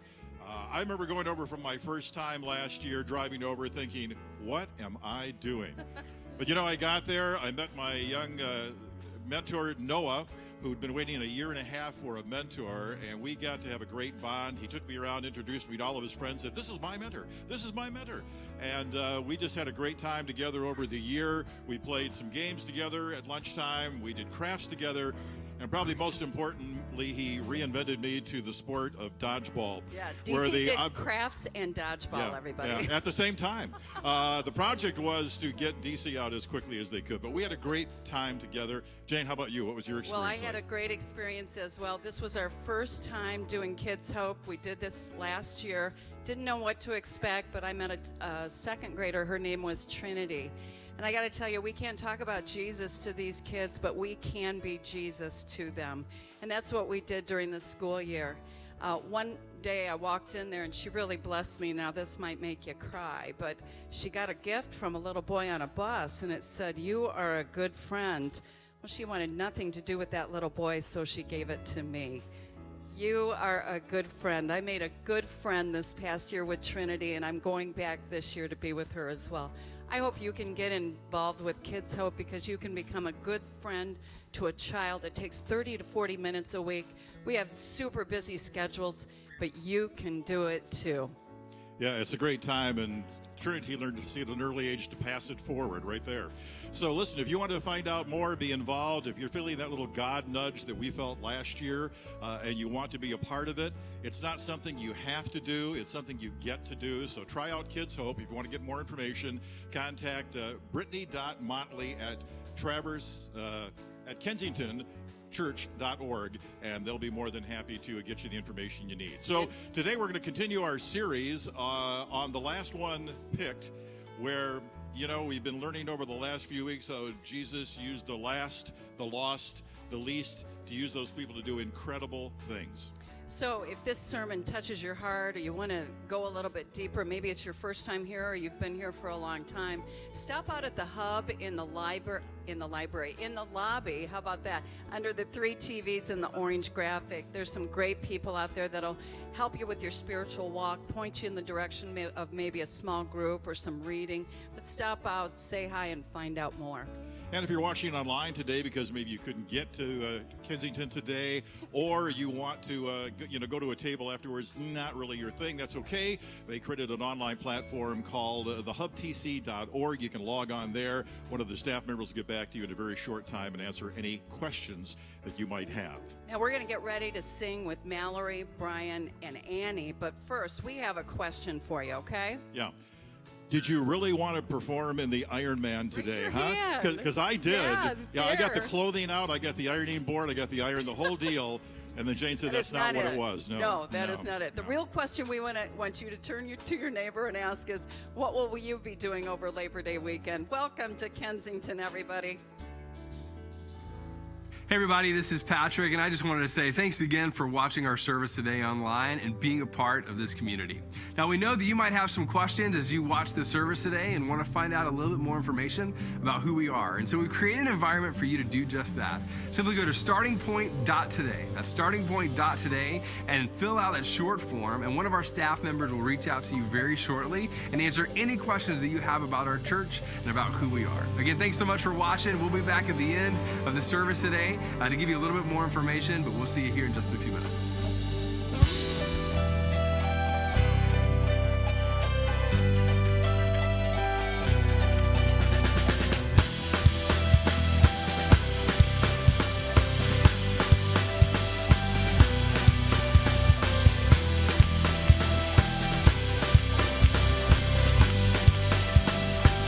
Step out of the shadows, step out of the grave.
Grace is waiting for you.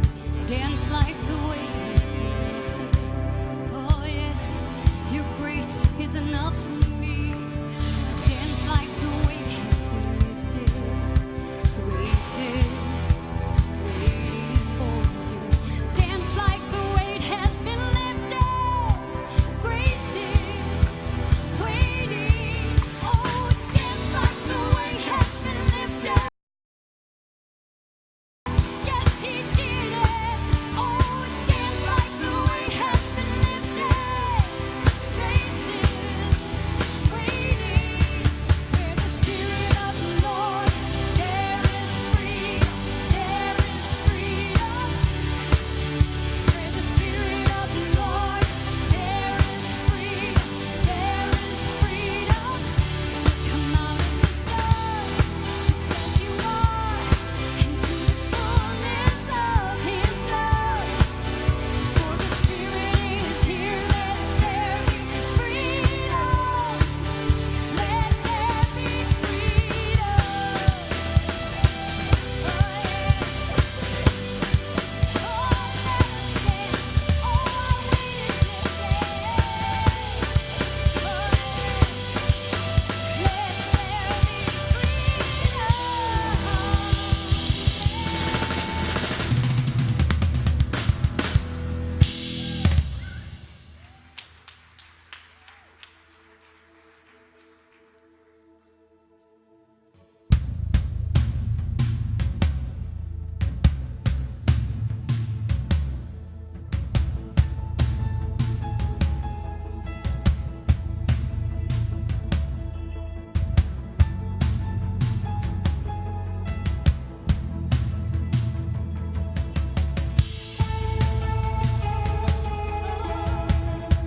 we feel your presence. Oh, let there be peace in this place. I don't want to be afraid every time I face the waves. I don't want to be afraid. I don't want to be afraid. I don't want to fear the storm just because I hear it roar. I don't want to fear the storm. I don't want to fear the storm. Peace, be still, say the word, and I will set my feet upon the sea till I'm dancing in the deep. Oh, peace, be still, you are here, so it is well. Even when my eyes can't see, I will trust the voice that speaks.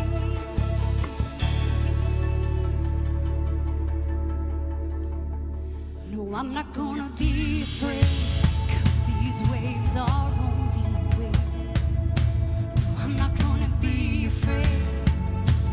I'm not gonna be afraid. I'm not gonna fear the storm, 'cause you are greater than its roar, yes. No, I'm not gonna fear the storm. Oh, I'm not gonna fear it all. Peace, be still, say the word, and I will set my feet upon the sea till I'm dancing in the deep.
so much for singing with us. I love that song. We've been doing it for a little bit here. There's a part of it in the bridge where it talks about like, oh faith, like rise up in me, and it talks about like, oh heart believe, which I think is so interesting because for many of us, when it comes to our faith journey, when it comes to our lives, like there are moments that we wish we just had a little bit more of whatever that faith thing is, right? Or we wish that we could muster it up, or when difficulty happens or things that are outside of our control, it's hard sometimes to feel like we believe in something beyond us, but yet there's still like kind of drawing towards it. And so today what we're going to do is we've been doing this all month. We've been hearing stories of people that attend our church and people that are being baptized. And the story that you're going to get to hear today is really special to us. It's about a guy named Sean who experiences in some ways like a tragedy in his life in a way that kind of led him not away from faith, but like deeper into it and kind of leaning into some of those things that we just sang about. And so I'm going to ask you to have a seat, and we're going to watch his story. But as we do, this was recorded at the 9 o'clock service, and I know the 11 o'clock crowd, you prove every week that you're the fun crowd. Is that right? 11 o'clock crowd, you're a little bit rowdy, a little bit caffeinated, a little bit loud, a little bit loud. Yeah, there it is. So it's going to be fun. So after this, you're going to see this video, you're going to hear a story, and we're going to move into the baptism. And at the end of it, I would love, his family's still here, and they're still around, and I think he's around here as well. I would love for you, if you would, can we just cheer at the end of the baptism for him and celebrate with him? So let's watch his story, and then we'll see his baptism together.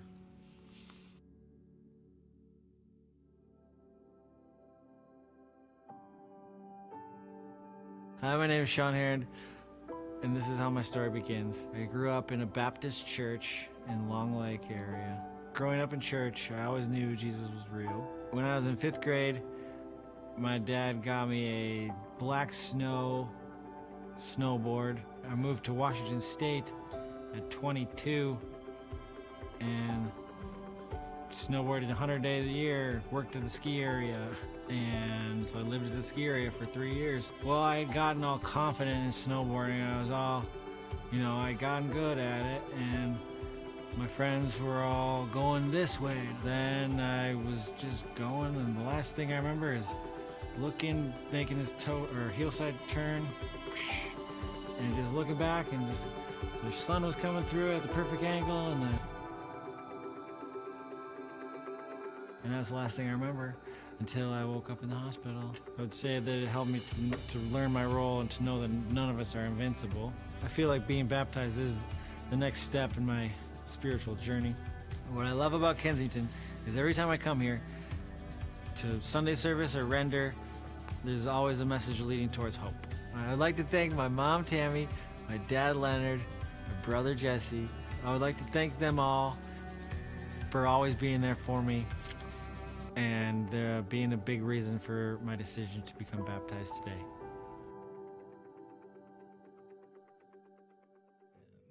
So a passionate snowboarder had a pretty bad accident. In a lot of ways, it's changed your life. And rather than like running from God, you actually drew closer to God through that. So, it's my pleasure to be able to baptize you. So just to reaffirm, Sean, that you have given your life over to Jesus as your Lord and Savior, and that you want to live with him and for him for the rest of your life. If so, say, yes, I want to live my life for Jesus. Yes, I want to live my life for Jesus. That's awesome. All right, here we go.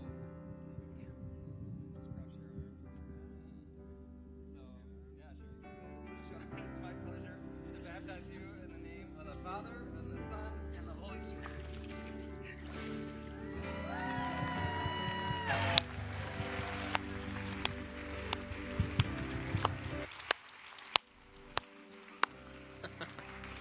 I love that. What's so great about Sean? Sean's a volunteer here at our church as well. His family is. His parents are actually like my son's small group leaders, which has been incredible. And I want to say to you here, I want to say thank you. You hear stories like this, you see people's lives being changed. It's fun. We've had so many baptisms, which has been incredible. We're trying to spread them out, and now we're spreading them on into September and already in October, which is incredible. And all of that really is because of a group of people who call Kensington home, who show up and they serve and they get involved with other people's stories and the story of God and the city. And so I just wanted to say to those of you who volunteer here, thank you so much. So many of you last week, this is amazing. I love this. a high percentage of people signed up to volunteer last week, and I'm so excited about that. It was one of our highest percentage of people that were kind of stepping up to volunteer that we've had so far. So I want to say thank you so much for doing that. And then to those of you who give to this place, I don't think we could say thank you enough for partnering with us. You make everything that we do possible, and not just here on a Sunday morning, but here locally in our community. The impact that you even heard about earlier with Jane in DC, all of those things are funded by people just like you. And so we just wanted to say thank you so much for partnering with us, not just to have church, because it's not just about having church for us, but to see life change happen in our city. So thank you so much for doing that. And if you're new to our church and you're like, hey, I've been here for a while. I've said this the last few weeks, and it's been so funny to talk to people afterwards. They're like, yeah, that's me. But maybe you've like been dating us for a little while. Like you're kind of the person that's like, yeah, I've been attending for like 6 months, but we're not engaged yet. Like whatever that is. Like you're kind of involved, but not really involved. But somebody finally asked you, like, where do you go to church? And you're like, well, I go to Kensington. And then you felt weird because it like slipped out. You didn't even know it was coming out. What we wanted to do is say, hey, we would love for you to like really jump in with us, like join us in this mission that we're on to create these spaces for people in Traverse City and then all over the place that are unchurched or de-churched or far away from God. So we'd love to invite you to be a part of that, whether that's serving or giving. And so we're going to invite our ushers to move forward. We are going to receive our offering today. And if you've never given to our church before, we'd love to invite you to be a part of that. There's a few ways that you can do it. You can text the word Kensington to the number 77977 and follow the prompts. And then I'm supposed to tell you, a few weeks ago, I said, it's so easy. My mom can do it, and she's 72 years old. And I immediately got a text on my watch that says, I'm 71 years old. So I just wanted you to know, my mom wanted me to let you know that she's 71, not 72. Love you, Mom. Got you. Anyway, but you can text. That's an easy way to give. In fact, most people who give to our church for the first time give that way. You can always give on the Kensington app, less than 10 seconds. We'd love to invite you to do that. Or you can go to kensingtonchurch.org, and you can sign up to give there. And then those of you, many people here, they give on a recurring basis. So if you're doing that, that's a great way to do it. That's how our family does it. But we would love to invite you to be a part and kind of join us in that mission. And then volunteering, we did a big push last week. If you're interested, you're like, you know what, I wasn't sure last week, but no, I've thought about it. I really do want to take a step. We'd love to invite you in the lobby. You can go to the hub and let us know that you're interested in serving here, and we'll get you connected with the right team to be able to do that. The other thing I want to let you know about is we have a men's breakfast coming up. It's an announcement we have. It's 8:30 a.m. on September 7th. We'd love for you to be a part of this. You come on a weekend. It's kind of busy and hectic. You're kind of in and out. Especially if you have kids, but your wife's been bugging you, or they said, hey, you got to get connected, you got to meet other guys because you don't have any guy friends or whatever that is. I don't know what that is. You're like, hey, if you're looking to get connected here, to go deeper and meet some other people, it's a great opportunity to do it. There's a great speaker. We always say that we have breakfast. That's a lie. We just have bacon. All we have is bacon. It's just bacon. But that's all you need. Am I right? Yeah. So you usually come to it. It'll be an amazing event. We'd love to invite you to be part of it. And then after we started announcing this, a lot of women started coming up to us. It's like, you always have stuff for guys, or whatever that is. You didn't do that. That was a terrible impression. Anyway, and so we're like, hey, what are we going to do? And so we've been planning this for a while. We just haven't announced it yet. So we actually have a women's garden party that's going to be coming up. Now, this is not your grandmama's garden party, all right? This is not that. This is going to be super fun, super cool. It's going to be decorated really well, and there's food. I've personally never been to a garden party, but I know it's going to be amazing. And so we'd love to invite you to be a part of this. September 16th at 7 p.m. It's going to be outside, catering and food. We got a whole thing for you. So again, if you're attending our church, especially on the weekends, like, I'm kind of in and out, I haven't met a lot of people, we'd love to invite you to be a part of this. It's a great way to get involved at our church, meet people, and hang out and do all that. And then the last thing I was going to let you know about is we're still in our back to school drive. We have this week and next week, but we'd still love for you to bring in supplies. Essentially what we're asking you to do is put school supplies in a backpack and bring that backpack in. But even if you just bring a backpack or just the supplies, we'd like for you to bring some stuff in so that we can distribute this to kids in our community who are in need. So again, you can drop that off either this Sunday or next Sunday to be a part of that. And then the last thing I'm going to tell you is today we're wrapping up a series called Last One Picked. And if you're new to our church, I know there's a lot of ways that people do church and services and Sundays, but what we do is we kind of approach it like a Netflix TV show. So you're in like the last episode of this series, which we're super excited about. But we'll get you all caught up, and then we'll ruin the ending for you at the end of this. It'll be great. Like every Netflix TV show that happens. So anyway, we'd love for you to join us as we're kind of talking about some interesting ideas around what it looks like to be like the last one picked and how do we navigate that emotion. And so we're going to be talking about that today. But to do that, we had a short video that really gets after something that's like really near and dear to my heart. And so when you watch this video, I hope you feel as emotional as I do when I see what's about to happen. So let's watch this together.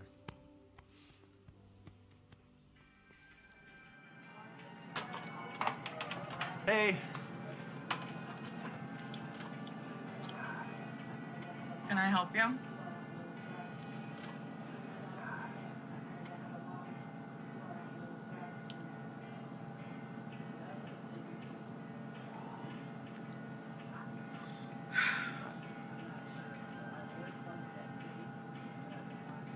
Do you want something? I'll take that one.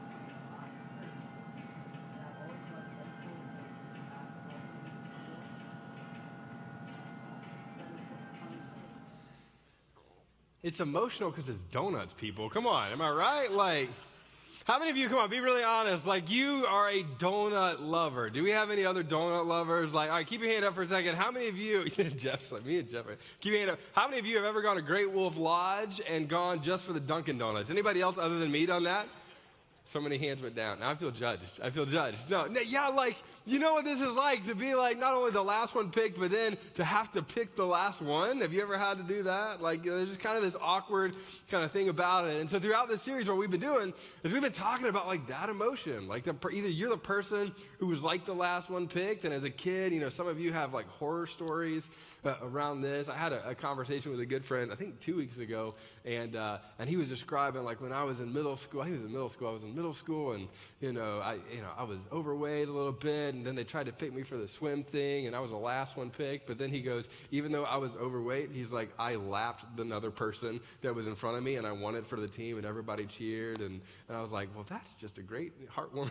I was like, that's great. I was not that person. I was a skinny kid who was a terrible swimmer, so it was great. Like, but some of you know like what it's like to be the last one picked. Like, you know, like it's a terrible emotion. It just always feel weird. Some of you, when you were a kid, it was like a dodgeball thing or it was a kickball thing, and you were just the last one that got picked for that team. And then some of you, as we've been saying throughout the whole series, you were brought up in a home that it wasn't like a last one picked thing. You were just like the B+ student, and that was never good enough, you know? Like, you were last if you were second. Like, your family was just very competitive like that. And so you just kind of always felt like this tension around those things. And when you're a kid, it's one thing. Like, when you're a kid, it's emotional and it's hard, and you have a conversation about it. But when you're adult, it's the same emotion. It just looks very different. Right? Like for some of you, it's a situation where other people got promoted over you, and you weren't exactly sure how to handle that because you were better at your job than they were, and you had more experience, but you were the last person to get the promotion, and for some reason, you're just kind of bypassed in that way. And then I love like technology now. Like this kind of happens with text messaging, like in group threads. Like it's almost like you're in a group thread and everybody else gets invited to something, but then they forgot that you were on the group thread. Did that ever happen to anybody? Just me? Okay, anyway, I'm not bitter. I'm just saying. Anyway, like, I'm not pointing at you, by the way. I was pointing at the camera. Sorry. I just pointed in your general direction. They're leaving now. Sorry, don't leave. Anyway, like you just feel that angst, right? Like you know what that is. Like it's just a terrible feeling to feel like you're the last one picked, or you're called out or singled out in some of those kind of moments. Now, the other thing, and I think this is probably the harder part of not only being the last one picked, but dealing with the emotions around it, is sometimes you're the last one picked because not only do you deserve to be the last one picked, but sometimes it's like you just had a really bad moment, right? Like, come on, just for a second, and we'll all join you in this, and I'm this way. How many of you are just a little bit awkward a lot of the time? And anybody else other than me? Yeah, that's me. Like, I find myself all the time, like, in a situation, like, relationally, where I'm like, I'm so sorry, I didn't mean to say that. I don't know where that came from. I'm not sure why I'm talking about pandas right now, but it's just a weird thing. Like, you just feel like this moment is awkward. Like, you just get it. Like, it's just a moment where you're like, I'm not sure why that happened. And then what happens next is so interesting. You don't get invited back to the next thing. You ever had one of those? Like you were so awkward, you were like, I thought we were making friends. Or if you have like a couple friend, you ever done this? Like it's like the hardest thing in the world, trying to find another couple to hang out with, and you're a little bit awkward, and you know that out of all the other couples they could hang out with, now you're gonna be the last couple that they ever choose to hang out with again. You just know you had a bad night. Like, I didn't tell this at the 9. Are you guys up for a quick one? This happened to us. We were meeting another couple friend in Atlanta. We're hanging out in our 20s, and we're hanging out on July 4th for the first time. And I'd never done like lit fireworks on my own. Have you ever? So this is my first time doing it. I'm in my 20s, and I'm hanging out with this guy who had lit a lot of things on fire, I think. And it was him. And so I go to light these fireworks on fire, and I'm still holding it as it goes off, and it goes off into everywhere, and I burned myself, and then I said words that I probably wouldn't say here, and then it got really weird, and then I thought they were gonna like be cool about it. They were just quiet the rest of the night, and we never hung out again, ever. Some of you are gonna be like, why did you tell me that story? I'm not sure, but what we all hope for is a second chance, right? Like there's a part of us that just wants like a second chance in those moments. Like I wish I could have that one back, right? I wish I could have that moment back. I wish I could have that series of moments back. I wish there could be something that got tweaked or changed, and that not only did I like get a second chance with it, but that I was able to correct something that I did. Because some of the things that happened in our past, we can't really like fix. And oftentimes we just assume that we carry those things into our future and that they shape and they change things. And what we crave, don't miss this, what we crave oftentimes is a second chance or a do-over in some of those areas, but you don't really get those. And the other part of this is even harder to talk about, and you're a good person, so you would never say this out loud. But there are some people that you don't give second chances to. Am I right? Like, you crave second chances when you mess up, but oftentimes we don't give second chances to other people when it comes to certain categories. Like, there are entire categories or people groups, or there are people that you've interacted with or people that have hurt you that you are just not inclined to give a second chance to. And there's something about that feels unsettling. It's difficult. Now, the part that we're going to talk about today is when it comes to being like last one picked and when it comes to second chances, we all crave it. It's difficult for some of us to give it to certain people. What's interesting about God and what's interesting about the writings that we have in the New Testament about Jesus is that we find God extending second chances oftentimes where it doesn't seem like he should.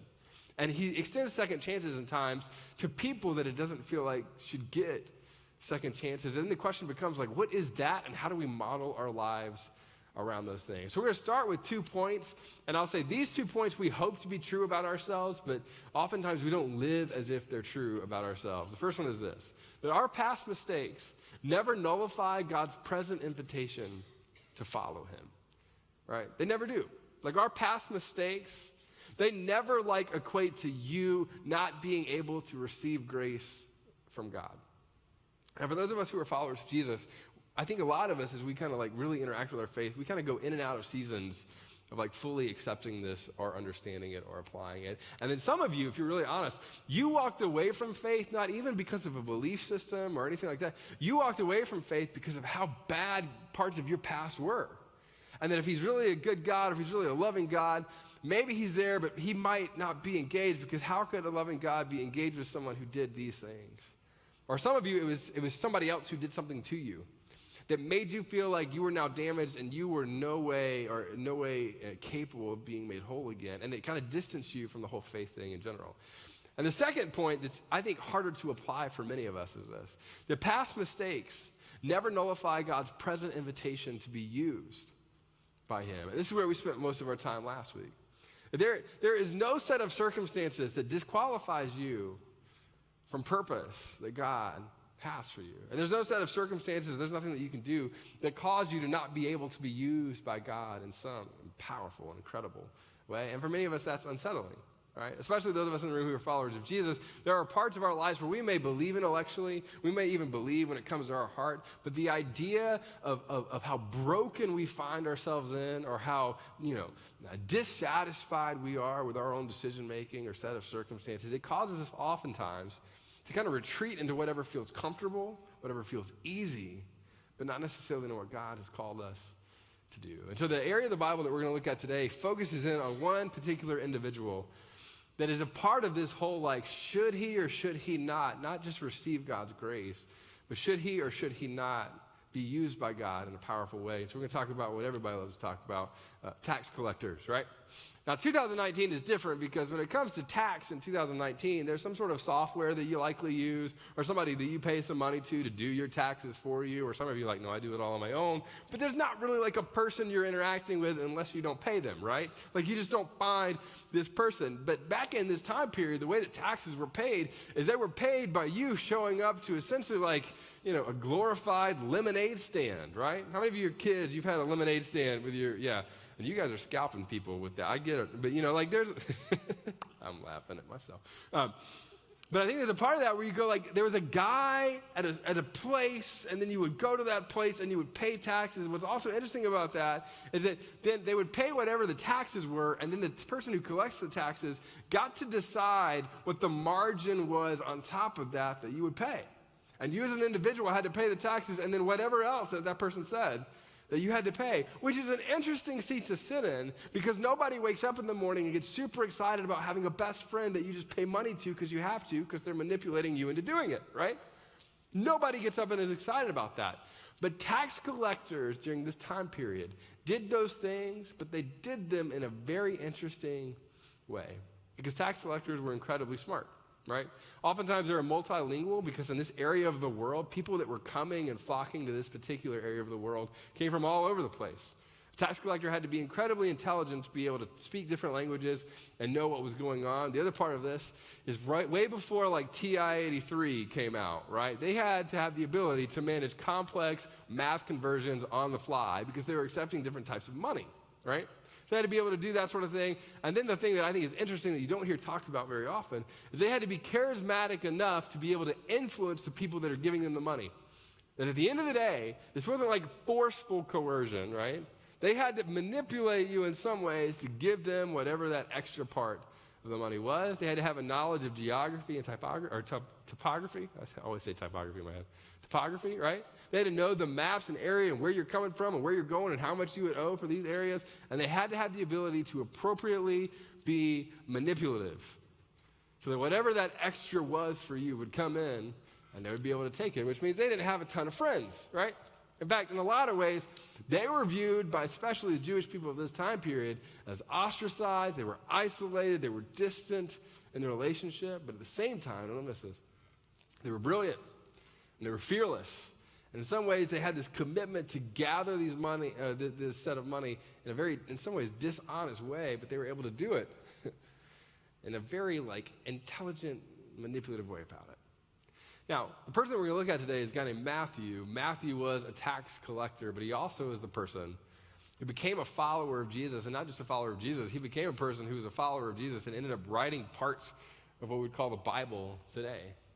But his decision early on, whenever he made it and however he made it, right? Matthew's decision to be a tax collector, right, rendered him unlikely for any sort of relational second chance with the people that he was interacting with, which means that he was isolated, and at some point along the way, he made a choice to choose isolation over a relationship in this particular area so that he could have more stuff. Now let's juxtapose this for a second, right? You have Matthew as a tax collector, but what he ultimately ends up becoming, and it'll be weird for us who grew up in church to think about it this way, but he ultimately becomes a disciple of a very famous rabbi. And I think it's important to view Jesus this way, because this is how Jesus in some ways was viewed before he died and he rose from the grave, right? At this point in time, he was a guy who had observed this, ancient Jewish law. He was in a lot of ways viewed as this rabbi, and he was doing extraordinary things and teaching extraordinary things. But he was a rabbi, and part of the things that a rabbi would do is they would invite people to follow them, and the people who followed them became their disciples. And so we told you what a tax collector was like. Let's tell you about a disciple of a rabbi. You may not know this. Disciple of a rabbi during this time, which would be like these young boys that would have grown up in this, they would have had to memorize the entire Hebrew Bible at the time, not just parts of it. They're memorizing the entire Hebrew Bible at the time from a very, very young age. They would memorize interpretations of these famous rabbis who had lived before them. So they had to memorize these parts of these interpretations that were viewed on the text. It was roughly about a 25-year journey of discipleship before they were considered a disciple of a rabbi. And then the other part of this, which I love, Ray Vanderlaan talks a lot about this, and it's so good. But they were also viewed to be once they became a disciple of a rabbi, they were viewed as a person who would follow in the dust of a rabbi. So not only would you become a disciple, and don't miss this, but the imagery here is that as a rabbi walked, you would follow so closely to that rabbi that the dust from their shoes would be kicked up on you, and a lot of times these disciples were covered in the dust of the rabbi that they were following around. And they would start as young kids, and only the best of the best of the best and the smartest and the articulate ones would eventually get to the place where they would get to this disciple status and be able to follow one of these famous rabbis. In fact, it was a little bit like making it to the NBA, you know what I mean? Like every parent thought their kid was maybe good enough, but only a few actually made it.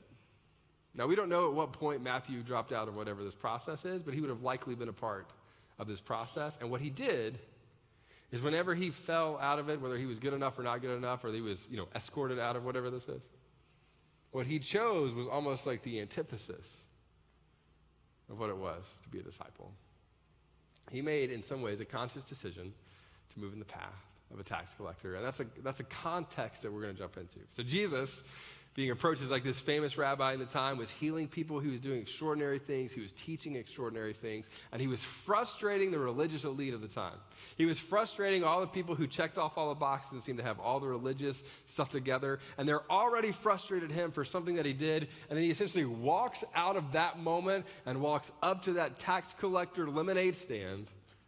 And he says this, right? This is Luke's account. He says, after this, Jesus went and saw a tax collector, which would be Matthew, by the name of Levi. Now, this is interesting in the text. This is the original name.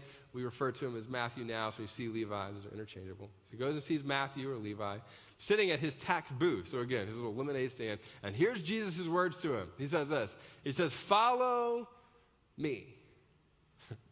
And Matthew or Levi got up, left everything, and followed him. Now, this is an interesting account. It's written by a doctor, so right, Luke was a physician. What's interesting about this account is it removes, in a lot of ways, all the emotion that would have been surrounding this moment, right? How many of you like to play wiffle ball as a kid? Do we have any wiffle ball players as a kid? Do we have any wiffle ball players as adults, like me? Thank you. All right, one of us. All right, so we'll do that later.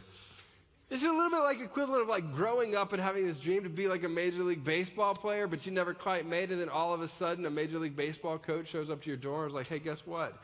Suit up. And you're like, oh my God. You know what I mean? Like it's when guys start doing this and it feels weird, Like it's one of those kind of moments. Like it's this calling of Matthew to say, hey, you may not be good enough and you kind of seem to like not do the program. But not only did you not do that, but you chose like a completely different way of going through this dishonest, manipulative, tax collector sort of thing.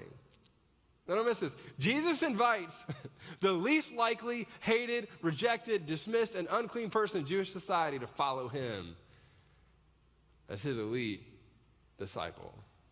It's something like, I could pick LeBron or me? I'm trying to figure out who I would even put next to LeBron. And then all of a sudden, like, I would get chosen over LeBron for this. And you're like, but did you see this part of him? Like, you wouldn't do that. You don't choose me. You know why? Because I don't dunk on anything that's not Fisher-Price. You just don't do that. And Jesus said, no. Come, follow me. Now, don't miss this. Matthew didn't deserve it. He didn't qualify for it, and he certainly wasn't ready for it. And Jesus calls him anyway. And he calls him away from the life that he was currently living and the direction that he was currently going to follow him into this depth of what it means to be a follower of not just the rabbi, but the Savior of the world. Don't miss this. This is how we put it in the notes. Matthew definitively breaks from his past to choose this continual following of Jesus. Now, the New Testament's not written in English originally. It's written in Greek.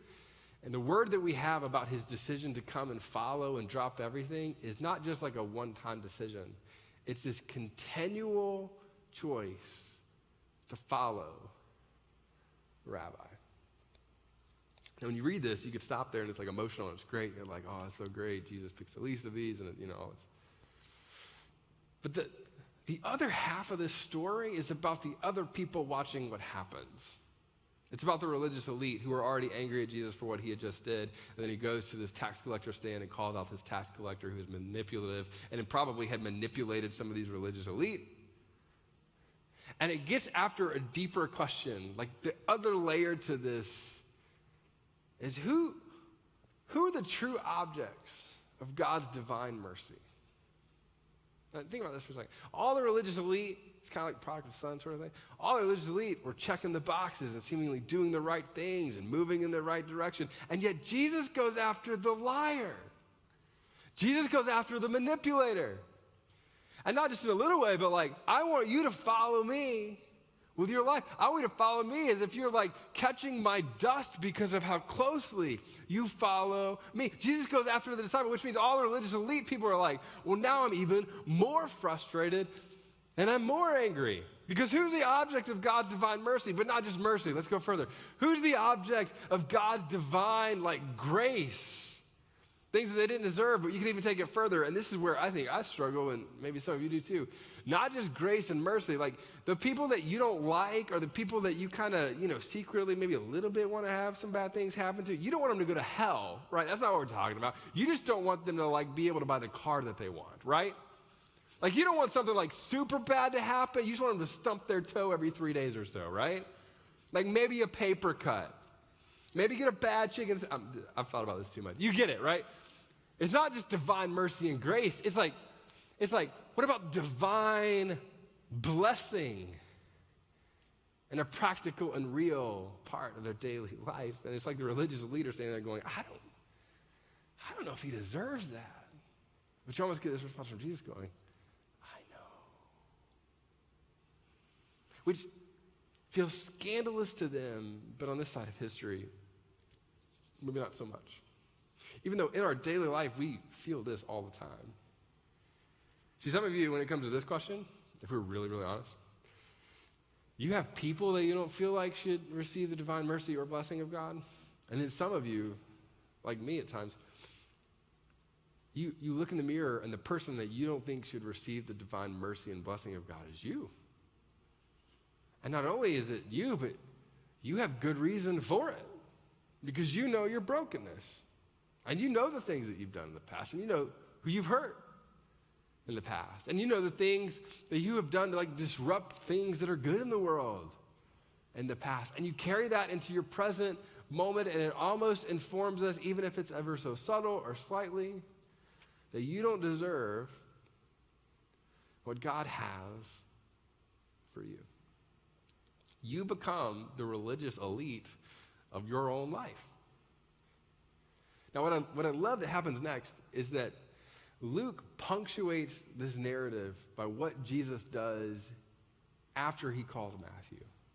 And already having offended all these religious elite people, it says this. It says, then Levi, or Matthew, holds a great banquet for Jesus at his house, and a large crowd of tax collectors and others were eating with them.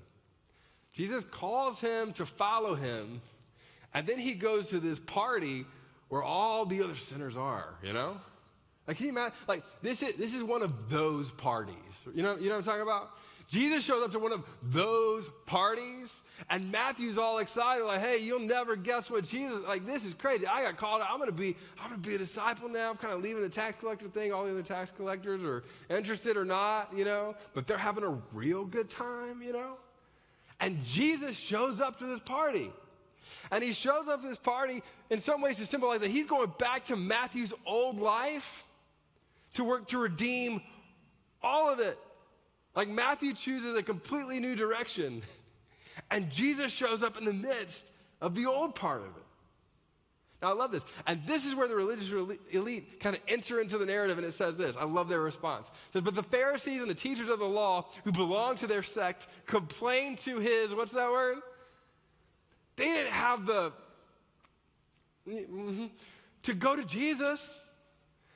They go to his other followers, which most of them are boys.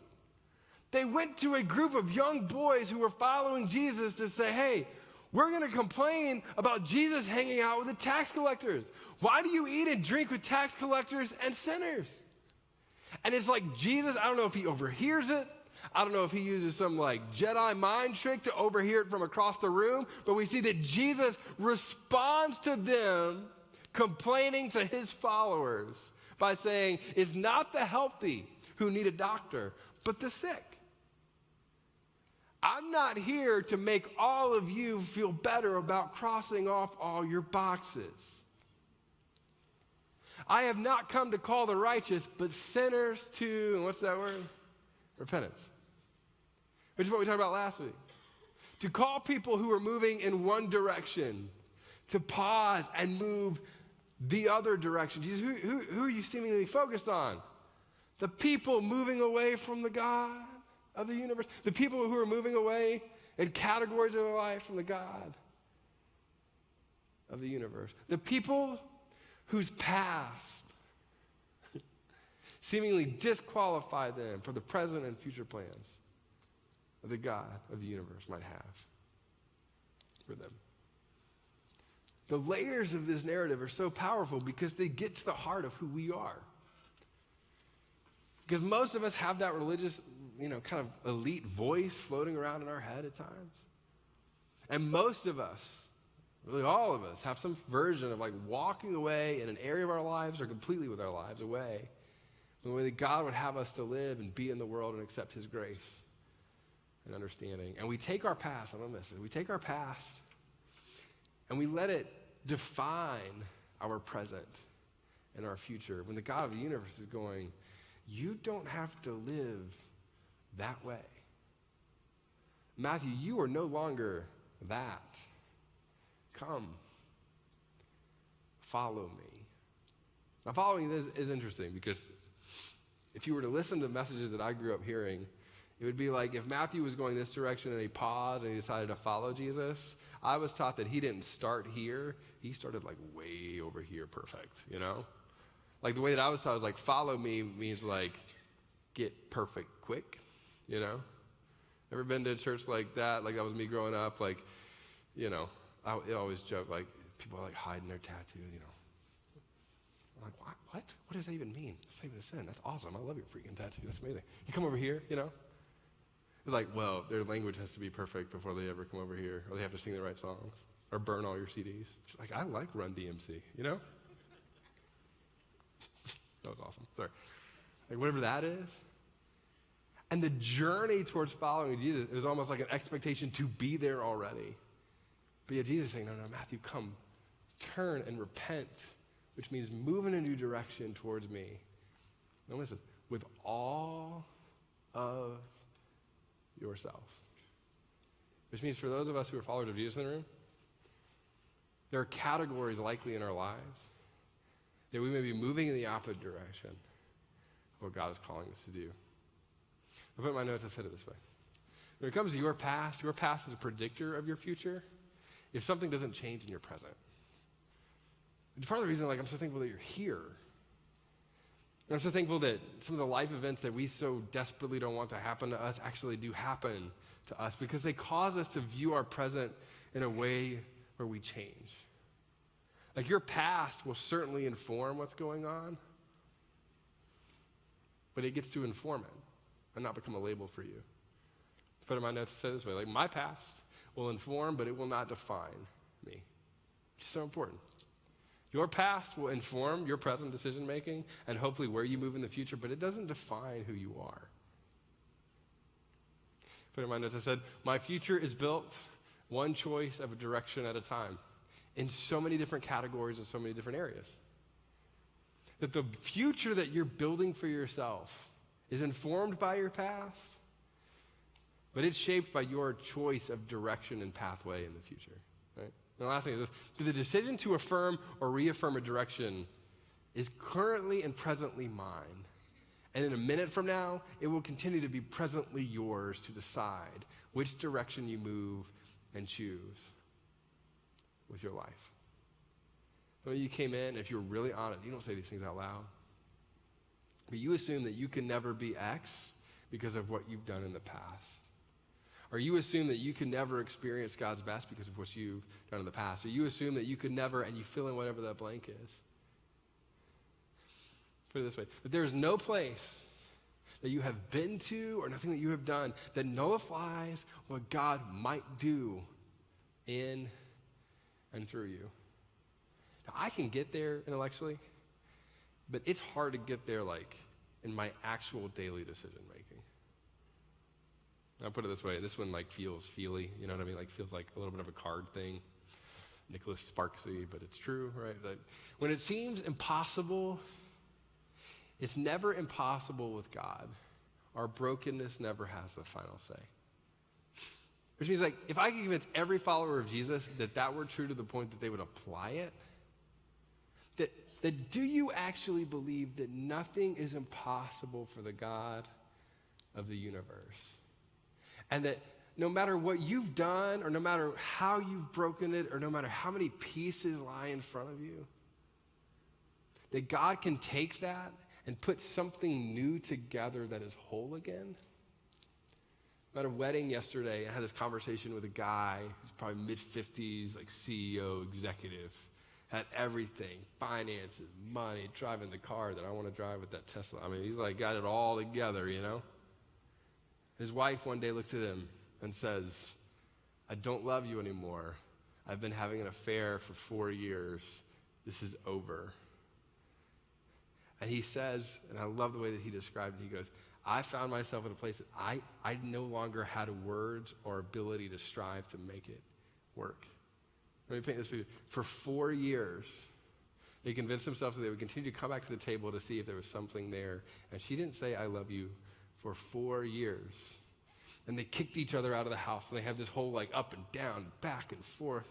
And he goes, I finally got to the end of my rope where I go like, I don't know how to fix this. There are too many broken pieces. My kid, I mean, they had all this stuff. And he finally gets to where he goes, God, I am inviting you into this. I can't control it or even manipulate it to make it be what I need it to be. I trust you. And then this. And then over time, those pieces came back together. And they healed their marriage. And you go like, that feels impossible. If you asked them on the day that it happened, it would feel impossible. It's not impossible.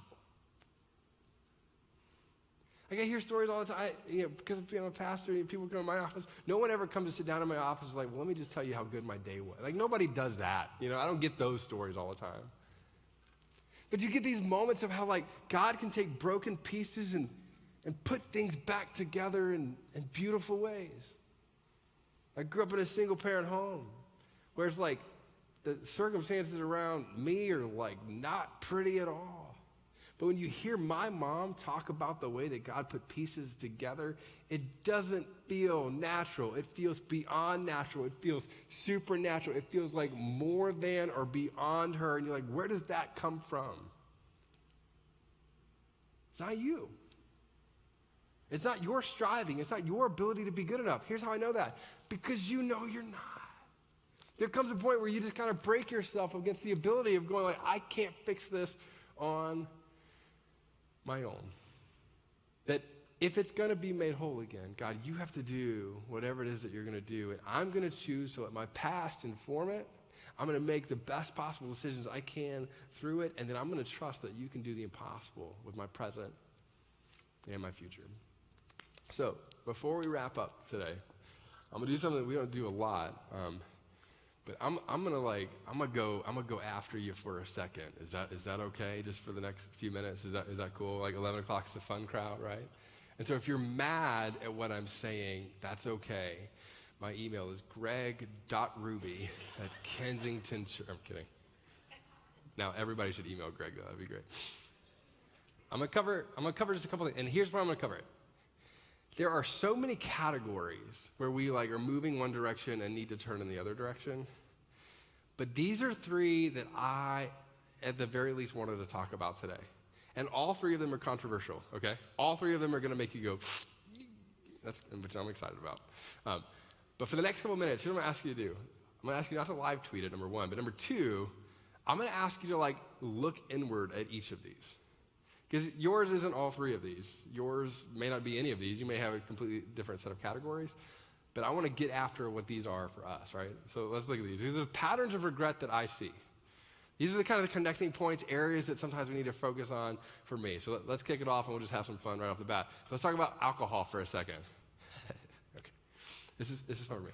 Now, I want to give a caveat when I talk about this. I grew up in a very highly conservative background where we didn't drink. In fact, not only did we not drink, but when we talk about Jesus, even around alcohol, they would twist it to say, well, there wasn't alcohol in the wine, it was grape juice. I was like, then why didn't they call it grape juice? I don't know, it didn't make sense to me. Like, it just wasn't a part of that. Like, Jesus is very involved in this, you know what I mean?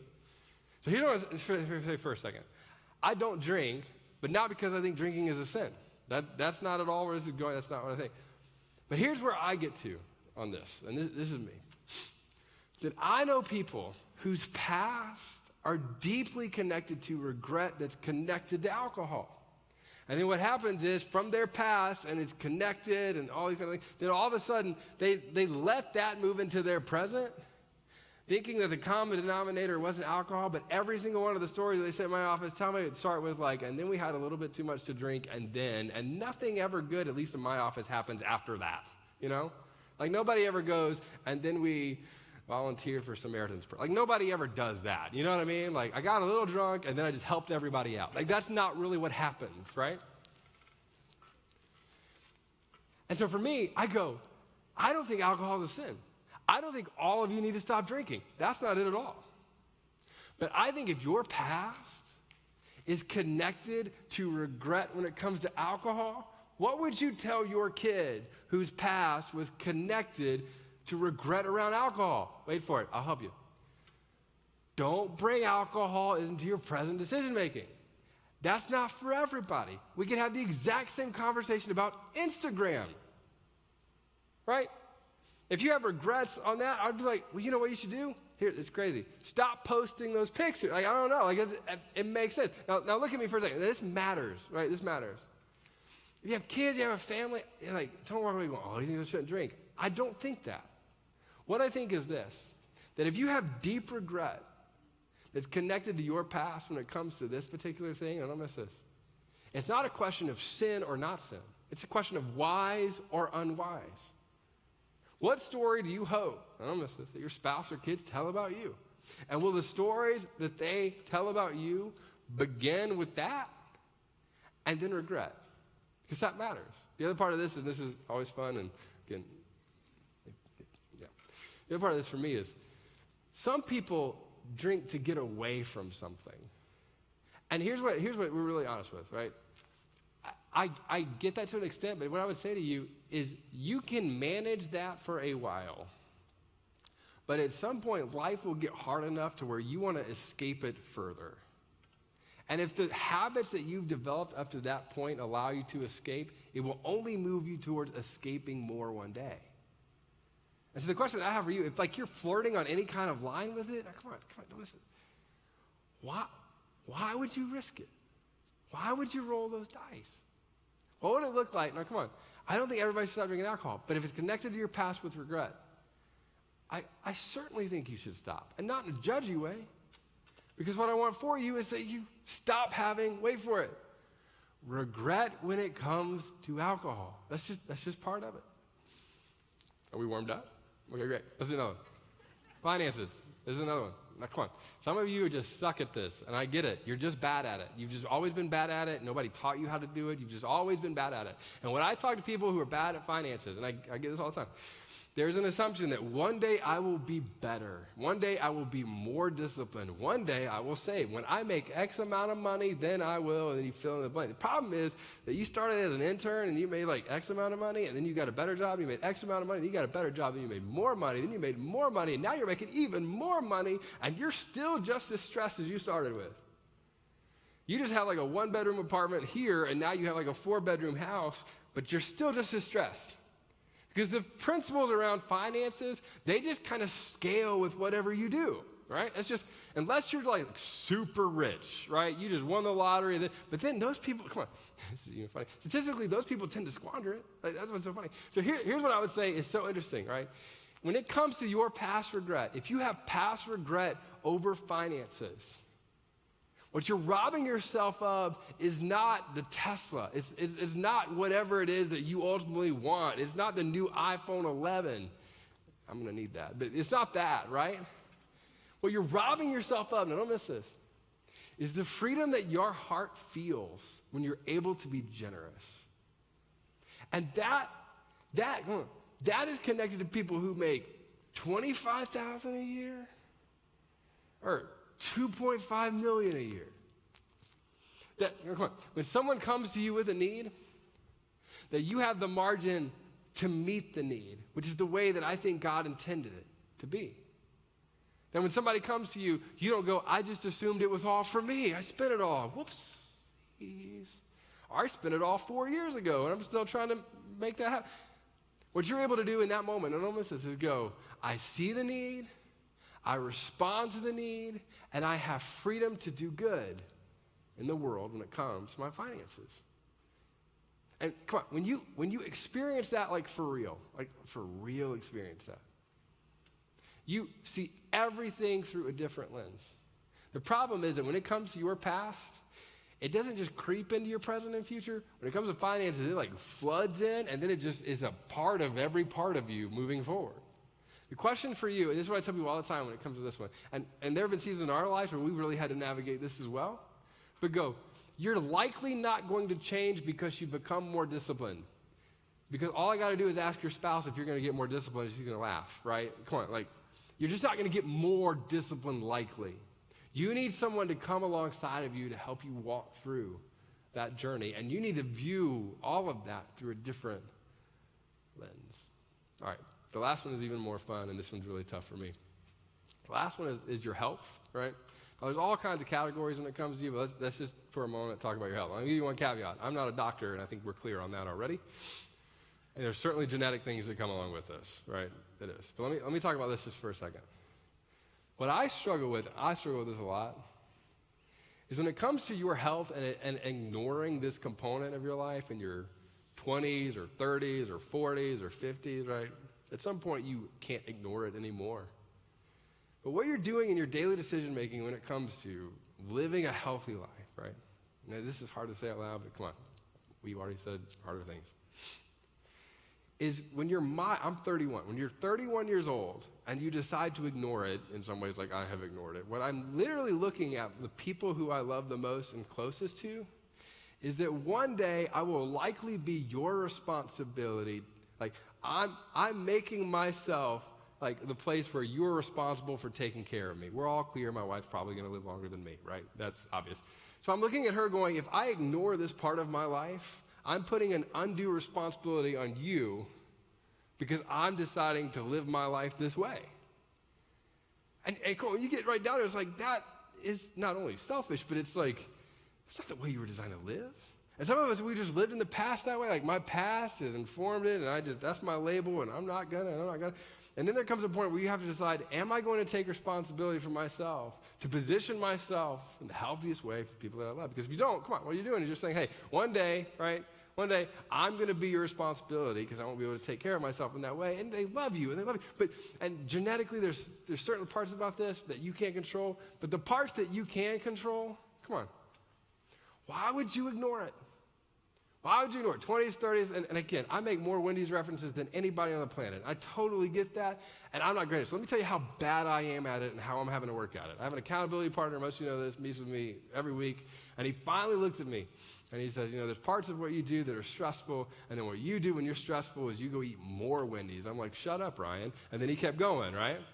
And then what happens for me is that it's not even like I just don't care enough to pause to actually make wise decisions. So this is what I do. And again, you're already better at this. You probably already do CrossFit 6 times a week.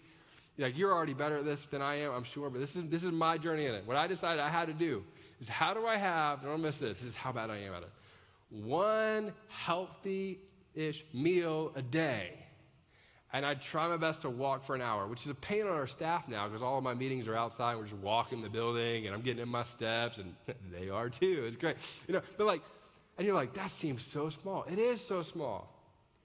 But this is my version of going, I was walking this way, ignoring it, and I'm going to pause, and I'm going to try not to be all the way over there at once, but I'm going to try to move in that direction as best I can with responsibility with that. That's what I'm currently trying to work on. My question for you is, are you even considering that? And what are the categories in your life that you're just not even paying attention to when it comes to those areas? So here's my question for you, and we're going to wrap up. This. What current direction have you embraced that is leading you to an undesired place? You flirt with it, when it comes to your decision making, you flirt with it, you may be on the line, but if you project forward 5, 10, 15, 20, 25 years, you're flirting with something that's going to lead you to a place that you don't want to be. It's going to lead you to a point of regret. Here's the thing. After today, right, you know those categories, most of you know those categories that came to your mind immediately. What you do after this is either going to be wise or unwise. And you have to own that decision. I'm either going to make a wise decision to lead me to where I ultimately want to be or an unwise decision to lead me away from it. Which of those are you going to choose? And the second one is this. What current source of regret do you need to let go of? What part of your past has not just informed your present and your future, but what part of it has become a label that you've adopted and assumed that you'll never be able to overcome? And you got to deal with that. So I'll tell you this, if you're new to our church, typically what we'll do is we'll end with like a big song to inspire you. I didn't want to do that today because I think this is pretty practical and pretty blunt. So what I thought we would do is do something a little bit different. So if you trust me enough to do this, I'd love for you to take out your cell phones for just a second, all right? I want to put up this next slide for a second. I'm going to read through it one more time. As you're doing that, I'd love for you to take out your cell phones or whatever you're taking notes on, if you're taking notes. Even if you're not, I'd love for you to pull out your cell phone. These are three things that I want you to take away. And the three things are this. My past will inform, but it will not define. My future is built one choice direction at a time. And then the decision to affirm or reaffirm the direction is presently mine, right? So here's what I want you to do. I want you to take out your cell phone, and then I'm going to ask you to take a picture of this, right? I want you to take a picture of either side screens or right here or however it is. I'm going to try to back out of it so we don't break your iPhone. That'd be great. Take a picture real quick. Get that in your phone. And don't put them up yet. I've got one more step for you. This is super practical, but this is what I hope that you do with it, right? Take a picture. After you get the picture, here's what I want you to do. It might be a spouse. It might be a best friend. It might be a coach. It might be somebody that you know that you can talk to and have a conversation with. But I want you to take that picture, and this is going to be weird for you, and I know it's going to be weird. I want you to take it, and I want you to send that picture to that person right now. Just go ahead and send it, and then I want you to say this. I want to talk about this week. I want to talk about it this week. So take the picture, and the hardest step is sending it to somebody, and some of you are sending it to your spouse that you're sitting next to. It's going to be real weird, but I promise there's power in doing that. Just do that. I want to talk about this week. And then here's what I want you to do. You ready? And not everybody will do it, I know that, but I hope most of us do. Is that I want you to sit down and share one or two of the categories that you need to work on with this. Or share, here's the thing that it's been in my past. I've just kind of accepted this as a label. Moving forward, I got to figure out how to leave that there and move in a different direction. I want you to text them, and I want you to have that conversation. Hey, for me, it's really a part of my past. For me, it's I don't know how to make one of these choices at a time. I need you to ask me about, and you fill in whatever the blank is on those things. When it comes to this, I need you to hold me responsible to and remind me these decisions are presently mine to make so that I can see change in my heart and my life. And then ultimately, and this is that you can begin to experience the life that God has called me to live. So, to wrap up our time, we're not going to do a song. I'd love for you to do that. I'd love for you to follow up. But what I want to do is I want to pray for you. And the prayer that I'm going to pray is going to be extremely simple. But I feel like it's a prayer that most of us need to kind of lean into. Is that when it comes to our past, that we'll let go of those things and not let it label our future. And that my hope is whatever practical step this is for you, whatever category that you've left unaddressed, that you wouldn't leave it unaddressed anymore and that you would move in a place of wisdom. So I'm going to ask you to stand. I'm going to pray for us. And then many of you are going to go eat kale for lunch. It'll be great. Just kidding. Totally kidding. Let me pray for us. God, the thought that you are not distant and that you're present, not only are you present, but that you have something for each of us to do that is beyond just getting up in the morning and just living passively. God, that is an extraordinary thought, and it also comes with a deep sense of purpose that we either choose to lean into or not. And so for the person in the room, maybe who's been a follower of you for a long time or a short time, whatever that looks like, but they've trusted you with their life, God, I ask that you would illuminate what the areas of their life are that they haven't trusted with you, and that maybe they've neglected or ignored, and that will ultimately lead them to regret, and for some of them that has already led them to regret. And God, I pray that stories that they tell years from now wouldn't just involve this moment, but would involve their decision to say, I'm going to deal with whatever those things are. And I especially pray for the person in the room who's not a follower of you or maybe curious about faith, but it still feels kind of out there and they're not sure, or they have all sorts of questions. What I ask for them is that whether it's today or tomorrow, hopefully it's today or a month from now or a year from now or 10 years from now, whatever it is, whenever they discover that they got to the end of their rope and the end of their striving and the end of their ability to whatever it is that they're trying to do, I pray that the first thing that they would consider, the very first thing they would consider beyond themselves, is a possibility that it might be about turning to you. God, I pray that you would relieve them of the tension of having to feel like they have to have it all together or have all the answers, that they would simply just kind of turn towards you and begin to seriously ask the questions and be curious about what it looks like to be surrendered and trust you with their life. And God, I pray that when they do that, that it would almost feel as tangible as possible and as supernatural as possible and as beyond them as possible, where they just continue to take steps in that journey. And you would meet them every step of the way, and you would help them to experience the life that you called them to live. God, we love you so much. We thank you for your love for us. And we ask that you give us the strength to do this. In Jesus' name we pray.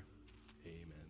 All right, thanks so much for being here. We'll see you right back here next week. Have a great week, and enjoy lunch. See you soon. Thanks for watching online. We're so glad you decided to join us today, and we hope that you enjoyed your experience with us. If it's your first time watching online, we want to give you a big shout out as well. We also want to let you know that if you're not currently following us on social media, we'd love to invite you to do that. We're on Facebook, Instagram, and Twitter. Those are really the best places to find out more information about our church and all that's going on around here. And then if you're in the Northern Michigan area, we'd love to connect with you as well. We'd love to invite you live to one of our services. It's great online, but it's even better in the room. So we'd love to invite you here or to one of our render services as well that we do once a month. We'd love to see you live and in person at some point. Again, thanks so much for watching. Hope we'll see you right back here next week at 9 or 11. See you soon.